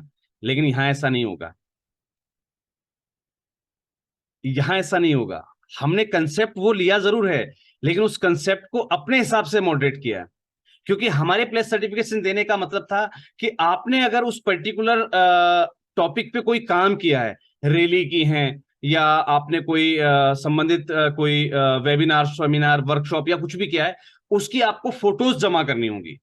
जब एडमिन पैनल उनको वेरीफाई कर लेगा कि ये फोटोज जेन्युइन हैं, इसी डेट की हैं, क्योंकि आपके बैनर से पता लग जाएगा कि आपके बैनर पे डेट क्या लिखी हुई है इस प्रोग्राम की, राइट? तो आपने वो एक्टिविटी की हुई है, इसलिए आपको वो सर्टिफिकेट मिलेगा। 8 मार्च जैसे महिला दिवस होता है, I think so women's day होता है ना 8 मार्च को, है ना। तो एक हफ्ता पहले वो जो एक्टिविटी का जो वो प्लेस सर्टिफिकेट है ना, वो साइट पर आपको ब्लिंक करने लग जाएगा, यानी कि दिखने लग जाया करेगा। ठीक है, एक हफ्ता पहले हर एक प्लेस सर्टिफिकेट आपको दिखने लग जाए, भाई इस हफ्ते स्टार्ट हो गया। तो जिस समय आपके पास साइट से नोटिफिकेशन आ जाए कि भाई ये चीज नई आ गई है, हर डे आया करेगी, पर डे आपके पास कुछ ना कुछ रहेगा, क्योंकि हमने हर एक दिन को काउंट किया है, चाहे वो नेशनल डेज हो। जैसे आज अगर हम बात करें तो आज भी कुछ ना कुछ है, आज भी कोई ना कोई डे है, हमें नहीं पता रहता। जैसे कल मदर्स डे था शायद, आई थिंक सो, कल या परसों, राइट? तो इस टाइप से हर दिन कुछ ना कुछ होता है, नेशनल तौर पे भी होता है, कई बार इंटरनेशनल तौर पे भी होता है। तो उसकी नोटिफिकेशन एक वीक पहले से आपको मिल जाया करेगी। उससे संबंधित आपको एक्टिविटीज करनी है, एक्टिविटीज की फोटोग्राफ्स आपको एडजस्ट करनी है। आपने कितनी एक्टिविटीज की उसका कॉलम पूछा जाएगा, आपने 4 एक्टिविटीज की, 5 जितनी एक्टिविटीज आप उसमें भरेंगे, उससे हिसाब से आपसे फोटो या वीडियोज मांगेगा। ठीक है, वो फोटोज और वीडियोस आप अपलोड करेंगे, तब वो सर्टिफिकेट, अगर एडमिन पैनल उसको वेरीफाई करेगा, हमारी जो बैकएंड टीम है उसको वेरीफाई करेगी कि हाँ आपके फोटोज और आपकी एक्टिविटीज जेन्युइन है, आपने सोशल मीडिया पे डाली हुई हैं, आपकी एक्टिविटीज में आपने महासंघ के नाम को जो है इंडिकेट किया हुआ कि नहीं, कि आपके बैनर पे, आपको पता होगा राष्ट्रीय एनजीओ महासंघ की संबद्धता लेने के बाद एक चीज कंपलसरी हो जाती है, जब भी आप कोई पोस्टर, पंपलेट या कोई भी प्रिंट मटेरियल अपना बनाते हैं, तो उस पे आपकी संस्था के नाम के जस्ट नीचे आपको राष्ट्रीय एनजीओ महासंघ से संबद्ध लिखना अनिवार्य होता है। पता होगा आपको इस बात का, है ना? अगर नहीं पता है तो नोट डाउन कर लीजिएगा, आपके संस्था के नाम के साथ राष्ट्रीय एनजीओ महासंघ से संबद्ध, affiliated with national NGO federation, ये लिखना अनिवार्य होता है। Affiliated with national NGO federation, ये लिखना अनिवार्य होता है आपके पोस्टर, बैनर या हर एक चीज पर, जो भी आप प्रिंट मटेरियल यूज करते हैं। सोशल मीडिया के लिए आप कोई पोस्ट बना रहे हैं, उस पर लिखना अनिवार्य है। ठीक है, तो उससे क्या हमें वेरीफाई हो जाता है भाई संबद्ध संस्थान है महासंघ से और इन्होंने एक्टिविटी की है, तो वो प्लेस सर्टिफिकेट आपको इश्यू हो जाता है वहां से। तो एक साइट पर 365 सर्टिफिकेट मिलने का मतलब है आपके प्रोफाइल में एक बड़ा वजन बन जाना। जब आप 1 साल के बाद अपना प्रोफाइल कहीं लगाते हैं, है ना, तो वहां पर आपके पास अवार्ड्स एंड सर्टिफिकेट्स के अंदर बहुत बड़ा कॉलम मिलेगा आपको कि इतने सर्टिफिकेट्स आपके पास है। और वो फेक सर्टिफिकेट नहीं है, वो प्रूफ सर्टिफिकेट है। क्यों? क्योंकि वो एक्टिविटीज अगर आपने महासंघ के पास भेजी तो वो जेन्युइन एक्टिविटीज है ना, उसकी फोटोग्राफ्स, सब चीजें आपके पास हैं, आप उसको प्रूव कर सकते हैं, राइट? जो संस्थान 365 सर्टिफिकेट्स को रिसीव करेगा, यानी कि आप एक्टिवेट थे, आपने हर एक्टिविटी में पार्टिसिपेट किया और आपने वो सर्टिफिकेट रिसीव किया, तो जो संस्थान 365 सर्टिफिकेट ले लेगा, तो जैसे राष्ट्रीय एनजीओ महासंघ का हर साल अधिवेशन होता है, पता होगा आप लोगों को, हर साल एक मीटिंग होती है, जैसे अब होने वाली है, जून के अंदर बैठक होने वाली है ना। तो जब भी कोई एक्टिविटीज होती है ना, तो वहां उस संस्था को पर्टिकुलर रूप से सम्मानित किया जाएगा द मोस्ट एक्टिव एनजीओज के रूप में, the most active NGOs of राष्ट्रीय एनजीओ फेडरेशन, क्योंकि आपने एक्टिविटीज भी की, सर्टिफिकेट वैसे नहीं मिला आपको, एक्टिविटीज करने पर मिला। तो most active NGOs of the year के रूप में आपको वहां सम्मानित किया जाता है। उस अवार्ड का भी अपने आप में एक बहुत बड़ा रोल होता है, क्योंकि वो सबको नहीं मिलता। ना उसके लिए रजिस्ट्रेशन करना पड़ेगा, ना उसके लिए सिफारिश लगेगी, ना उसके लिए पैसा देना है, ना उसके लिए डोनेशन देना है। वो आपकी एक्टिविटीज के हिसाब से हमें पता लग जाए, क्योंकि साइट से आपको सर्टिफिकेट जनरेट हुए तो रिकॉर्ड हमारे पास भी मेंटेन हुआ है ना उसका बैकएंड पर। आपको नॉमिनेशन डालने की, एप्लीकेशन करने की आवश्यकता नहीं है, हमें ऑटोमेटिकली पता लग गया। आप प्रोग्राम में नहीं पहुंचे, वो आपकी गलती है, लेकिन वहां आपका नाम जरूर अनाउंस होगा कि फलानी संस्था को जो है मोस्ट एक्टिव एनजीओ का सर्टिफिकेट दिया गया है। अगर आप वहां पर नहीं है तो वो सर्टिफिकेट या जो भी आपका मटेरियल है वो आपको फिर कोरियर करवा दिया जाएगा। अगर आप रिसीव करते हैं बहुत अच्छी बात है। इसलिए आपसे कहा जाता है कि जब भी महासंघ की कोई मीटिंग, अधिवेशन या कोई वर्कशॉप हो तो उसको जरूर अटेंड कीजिए। मानता हूं छोटे छोटे खर्चे होते हैं, कई बार वर्कशॉप होती है, वर्कशॉप पेड होती है, पता होगा आपको, है ना। वर्कशॉप होती है, पेड होती है। कई बार क्या होता है, बोर्डिंग लॉजिंग अगर इस टाइप का कोई चार्ज दिया गया, सिर्फ और सिर्फ अधिवेशन के लिए चार्ज नहीं होता है, ठीक है। जैसे बैठक होने जा रही है जून में, जो हो रही है वो बैठक हो रही है, तो बैठक का चार्ज है, ठीक है। कोई नॉमिनल शुल्क होता है उसका, कोई ज्यादा शुल्क नहीं होता। कभी भी हमारे यहाँ पर किसी भी बैठक का शुल्क जो है 2100 रुपये से अधिक नहीं गया। 499, 999, 599 संबद्ध संस्थाओं के लिए वैसे भी बहुत कम होता है, पता होगा आप लोगों को। अगर वही चीज 2199 रुपये अदर संस्थाओं के लिए, तो संबद्ध संस्थाओं के लिए 1499 होता है। तो कोई बड़ी चीज नहीं है। ये क्या होता है, ये एक सेल्फ कॉन्ट्रीब्यूशन होता है हमारा और आपका। शायद वो जो सुविधाएं हम आपको मुहैया कराने जा रहे हैं, उसकी कॉस्टिंग्स भी हो सकती हैं। कई बार क्या होता है, हॉल्स अगर अपना अपना खुद का नहीं है तो हमें हॉल किराए पर लेना पड़ रहा है, तो एक छोटा सा कॉन्ट्रीब्यूशन होता है हम सबका, जो हम सब मिलके करते हैं, ठीक है। तो ये चीजें होती हैं जरूरी, लेकिन इनकी अपनी एक वैल्यू होती है, क्योंकि इसके लिए कोई अनरजिस्टर्ड संस्थान हमारे साथ नहीं आ सकता, है ना। जो संस्थाएं महासंघ से संबद्ध हैं वो इसमें पार्टिसिपेट नहीं कर सकती, है ना। हमारा एक साल भर में एक प्रोग्राम होता है NGO of the year award का, पता होगा आपको। उसमें हर साल हम 11 संस्थाओं को सम्मानित करते हैं। लास्ट ईयर हमने 21 संस्थाओं को सम्मानित किया। 36,000 में से 21 संस्थाएं सम्मानित होती हैं, अपने आप में एक बहुत बड़ी बात होती है, ठीक है। उसका क्राइटेरिया हमारे पास था पहले से, क्योंकि हम आपकी सोशल एक्टिविटीज देखते रहते हैं। जिस ग्रुप में आप जुड़े हुए हैं महासंघ के, तो वहां पर आप अपनी डेली एक्टिविटीज भेजते हैं या नहीं भेजते हैं। आप जो सोशल एक्टिविटीज कर रहे हैं उसको आप पोस्ट कर रहे हैं कि नहीं कर रहे हैं। अगर आप फेसबुक या सोशल मीडिया पर पोस्ट कर रहे हैं तो आपने उसमें महासंघ को टैग किया कि नहीं किया। ये बहुत सारी चीजें हम नोट करती है, हमारी टीम बैकएंड पर जो टीम होती है वो नोट करती है। उससे ही आपके एनजीओ को एक्टिवेशन के हिसाब से सेलेक्ट किया जाता है। तो काफी सारी चीजें हैं। धीरे धीरे जब आप इस प्लेटफॉर्म पे अब जुड़े हैं, धीरे धीरे सीख रहे हैं, तो बहुत कुछ नया सीखने को भी मिलेगा। जो साथी कुछ साथी यहाँ पर ऐसे अवेलेबल होंगे जो जिनका रजिस्ट्रेशन पहले सेशन का है। जब हमने पहली बार इस कोर्स को लॉन्च किया था तो वो लोग हमसे जुड़े थे। कौन कौन है वो साथी, एक बार हैंड रेज कर सकते हैं या बता सकते हैं,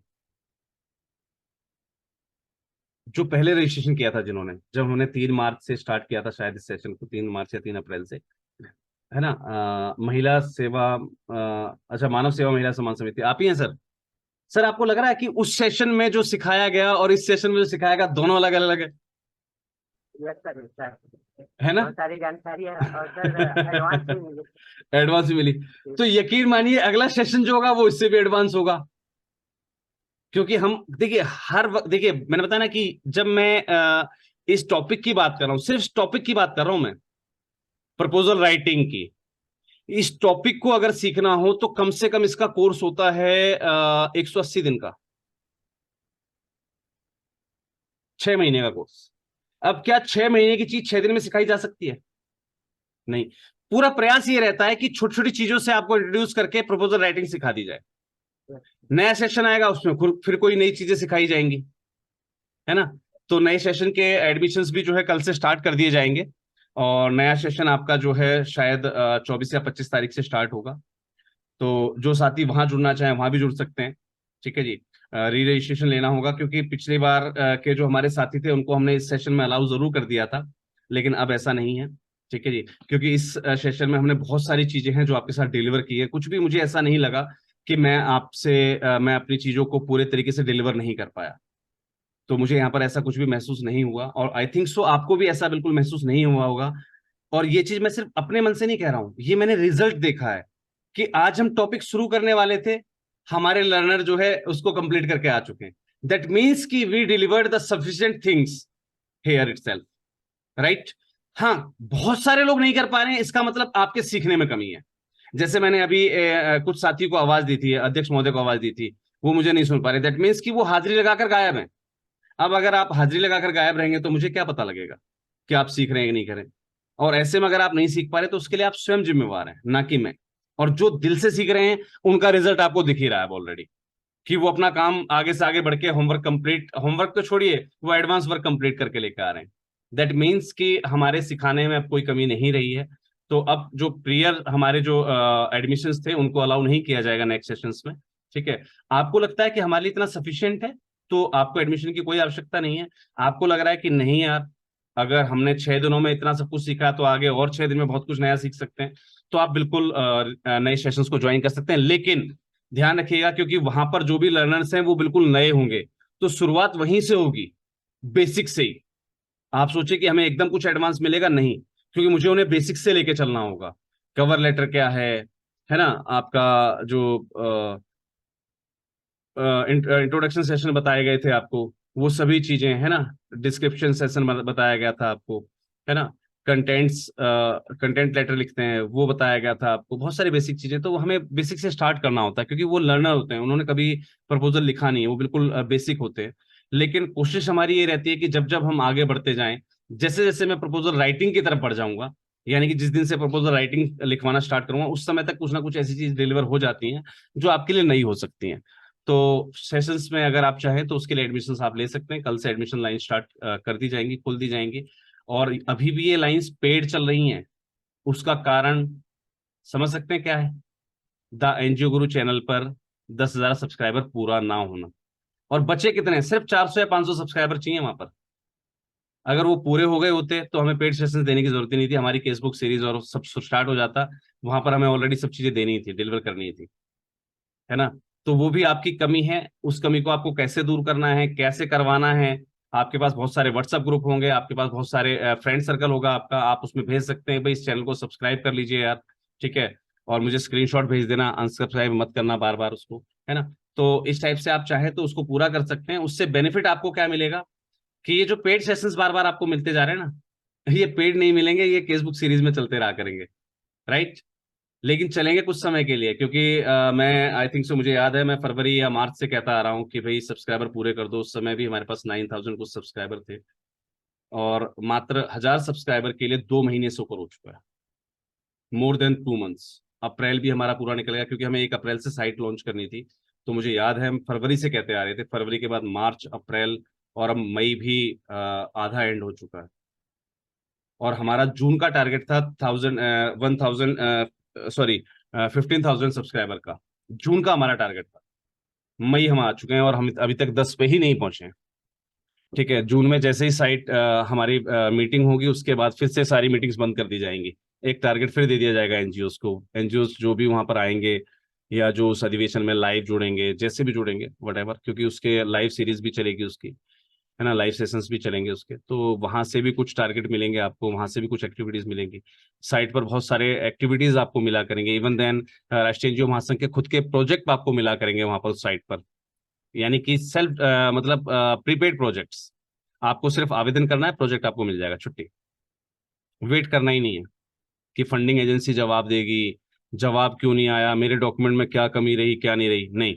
संबद्ध संस्थाओं के लिए डायरेक्ट प्रोजेक्ट रहा करेंगे। आपने सिर्फ आवेदन किया, उसका एक नॉमिनल जो सहायता शुल्क या सहयोग राशि जो भी राष्ट्रीय एनजीओ महासंघ आपसे लेगा, ठीक है, वो आपने पे किया, प्रोजेक्ट आपको मिल गया, अपना काम स्टार्ट कर दीजिए, छुट्टी।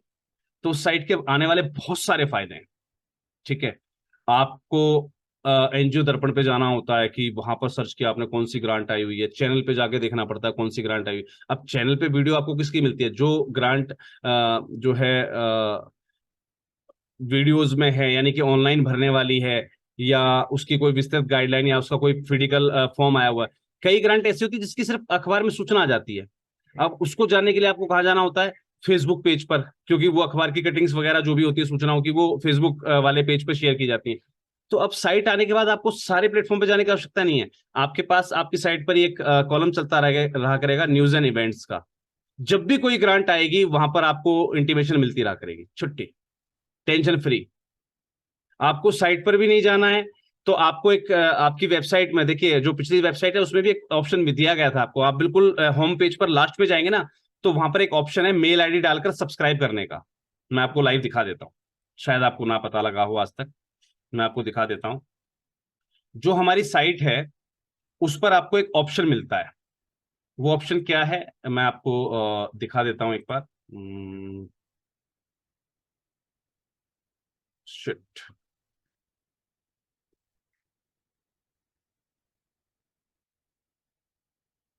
स्क्रीन शेयर हो रही होगी आपके साथ। ऐसा था। जी, इसमें देखिए आपको एक ऑप्शन मिलता है सब्सक्राइब नाउ का। यहां पर सिर्फ आपको अपना मेल आईडी डालना है, एंटर कर देना, छुट्टी। साइट से कोई भी किसी भी प्रकार की नई नोटिफिकेशन होगी या कुछ भी होगा ना, वो ऑटोमेटिकली आपको जो है आपके मेल पर आता रहता है। हमेशा मेल पर हमेशा सूचनाएं चलती रहती हैं आपके पास। तो ये फीचर आपको यहां भी एक्टिवेट कर लेना है, इस साइट के लिए भी। और जो साइट लॉन्च होगी महासंघ के उस प्रोग्राम में, बैठक में, उसमें भी आपको जो है लॉन्च कर लेना है, क्योंकि उस पर प्रोजेक्ट से रिलेटेड बहुत सारी चीजें रहेंगी। यहाँ पर सिर्फ फंडिंग्स और क्राउड फंडिंग से रिलेटेड चीजें रहेंगी। तो ये सब एक ऑप्शन मिलता है आपको, इसमें कोई पेड वर्जन नहीं है, कुछ नहीं है। सिर्फ आपने अपना मेल आईडी डाल दिया, सबमिट कर दिया, छुट्टी। आप सब्सक्राइबर बन के जैसे ही टीम उसको नोट डाउन कर लेगी तो ऑटोमेटिकली आपके पास हमेशा मेल आते रहा करेगी। तो आपको कहीं जाने की जरूरत ही नहीं है, बार बार साइट खोलने की भी जरूरत नहीं है। जब भी कोई नई सूचना, कोई नया इवेंट या कुछ भी हुआ करेगा, ऑटोमेटिकली आपको एक मैसेज चला जाएगा। दैट्स इट, है ना। तो काफी सारे फीचर्स आने वाले हैं। ठीक है, आप लोग महासंघ से संबद्ध हैं, इसके लिए आपको बहुत बहुत शुभकामनाएं। और जो संस्थान अभी तक संबद्ध नहीं हुए हैं उनको एड ऑन कर लीजिए। मैं फिर कह रहा हूं आपसे कि ज्यादा से ज्यादा संस्थाओं को राष्ट्रीय एनजीओ महासंघ से संबद्धता के बारे में सूचना प्रेषित करना स्टार्ट कर दीजिए, क्योंकि इसका डायरेक्ट बेनिफिट आपको मिलने वाला है। क्योंकि अभी जब कैंपेन्स करवाए जाएंगे, कैंपेन्स वाला सीरियल हमने रोक दिया, अभी पता होगा सब्सक्राइबर की वजह से हमने रोक दिया।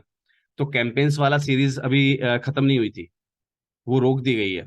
जैसे ही वो क्रिएट करवाई जाएगी, सभी संबद्ध संस्थाओं के कैंपेन्स बनाए जाएंगे और उसमें प्रायोरिटी वाइज जो है आपको डोनेशन करवाया जाएगा। और कहीं ना कहीं आपको पता है वहां पर एक फीचर लगा हुआ है, पहले आप डोनेशन करें फिर डोनेशन पाएं, है ना। तो जितनी भी नई संस्थाएं आएंगी वो आपको डोनेट करेंगे आपके कैंपेन्स पर, तब वो डोनेशन का अपना कैंपेन लगा पाएंगी। जितनी भी गैर संबद्ध संस्थाएं हैं उनको पहले डोनेशन करना होगा हमारे कैंपेन्स पर, उसके बाद ही वो अपना कैंपेन लगा पाया करेंगे। तो कहीं ना कहीं उसका सीधा बेनिफिट आपको मिलने वाला है। तो इसके लिए राष्ट्रीय एनजीओ महासंघ के बारे में लोगों को बताना, संस्थाओं को जानकारी भेजना, ये अपना काम आप अपने एंड पर करते रहिएगा। ठीक है, ये आपका सामाजिक कर्तव्य है। ठीक है जी। और चैनल पर जो वीडियोस आते हैं, सूचनाएं आती हैं, उनको भी आप लगातार शेयर करते रहिए फेसबुक वगैरह पर, फेसबुक ग्रुपों में, व्हाट्सएप ग्रुपों में। Thank you, thanks a lot to all of you. आप सभी लोगों का साथ में जुड़ने के लिए बहुत बहुत धन्यवाद। आज का सेशन बस इतना ही। चलिए मिलते हैं कल इसके रेस्ट ऑफ द पार्ट की तरफ, और पूरा प्रयास रहेगा आप थोड़ा सा समय से जुड़िएगा, क्योंकि हम इस पार्ट को कल कंप्लीट करेंगे। ठीक है जी। टाइमिंग्स बहुत ज़्यादा लगने वाली हैं उसके अंदर, क्योंकि लेंदी पार्ट्स हैं। मैं पूरा प्रयास करूंगा, क्योंकि हमारे पास 1 घंटे का ही समय होता है। मैं हालांकि बढ़ा देता हूँ इस सेशन को आधे आधे घंटे तक, लेकिन मैं प्रयास करूंगा कुछ रिटन मटेरियल मैं पहले से करके भी लेके आ सकता हूँ। ठीक है, कि जो आपके साथ जनरल होगा, जो जनरल चीजें होंगी मैं उसको पहले से रिटर्न करके लेके आऊंगा, तो उसमें कोई आपको आपत्ति नहीं। जैसे अब बेंगलोर की बात करें तो बेंगलोर का जो फिजिकल डाटा है, ज्योग्राफिकल डाटा है, उसके बारे में मैं पहले से लिखा हुआ लेके आ सकता हूँ, क्योंकि वो तो गूगल से सर्च करना, उठा के लेके आना। तो मैं पहले से कुछ डाटा लेके आऊंगा, कुछ डाटा मैं आपके सामने क्रिएट करूंगा। राइट है, ठीक है जी। चलिए कल मिलते हैं। Thank you, thanks lot to all of you. सभी को शुभ रात्रि, जय हिंद, जय भारत। Thank you.